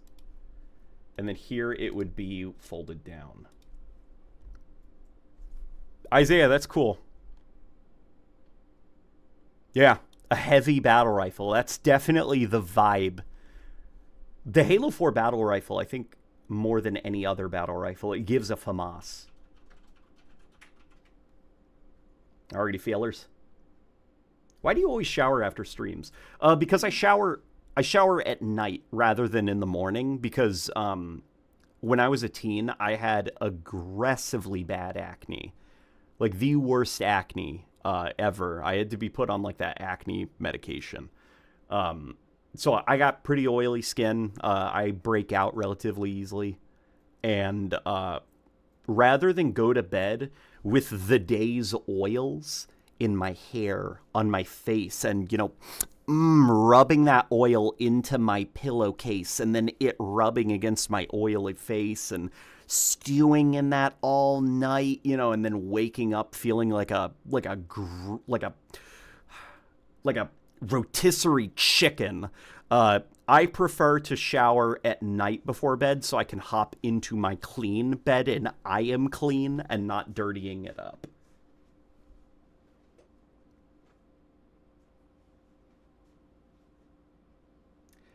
Evening showers are a sign of patrician taste? What does that mean? What's a patrician taste? I don't think I've ever seen that word in my life.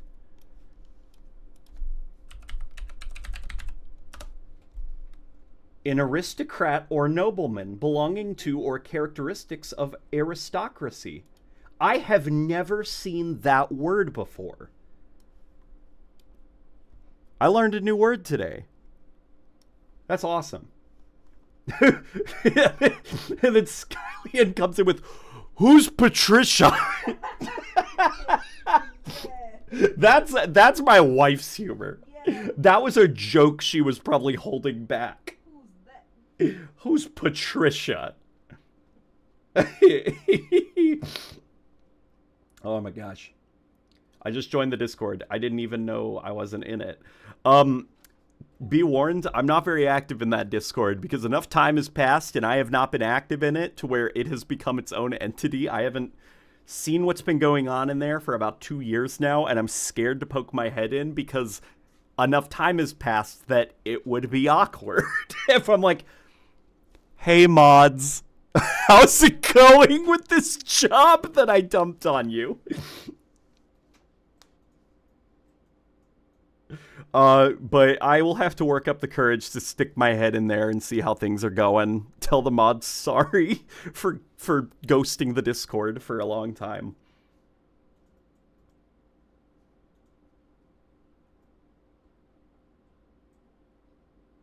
You never learned about the patricians and the plebeians? I know about the plebeians because that's also like a great insult for somebody calling them a plebeian. But the patricians?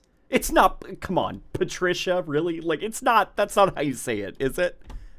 Patrician. Patrician, okay, it's not Patricia Ian. Yeah, patrician. Okay. No, I can't, I had to have learned about the patricians then in history, because this is Rome. This is ancient Rome. As we all know, guys, men usually think about the Roman Empire at least once a week. Patricia, I hardly know her. That's not a joke. Oh my god. Alright, guys. This was fun. Plebeians? Yeah! You know, plebeian. Here, let me pull it up for you. Look, see? A commoner. Like, you're a commoner.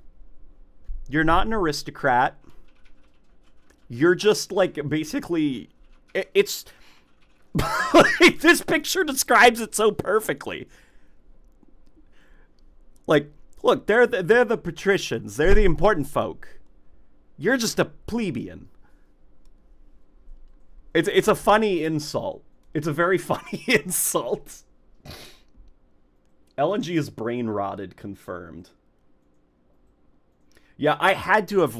If I know what a plebeian is, then I had to have learned about the patricians. Their name probably... I probably completely forgot the name as the years have gone on, because all I've focused in on is that plebeian is a funny insult that is complemented by the word plebeian being funny sounding. Like, it rolls off the tongue really well. Yeah, you a plebeian, me a patrician. Yeah, so. Oh, that's pretty good. Okay, Roman Empire. Trying to think of something crazy to end the stream on. I guess if you're hearing this, you lost the game.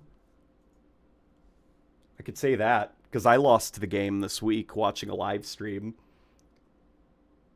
And the guy was like, if you're reading this, you lost the game. And then he was like, no! And he said, decades! It's been decades! And I was fine!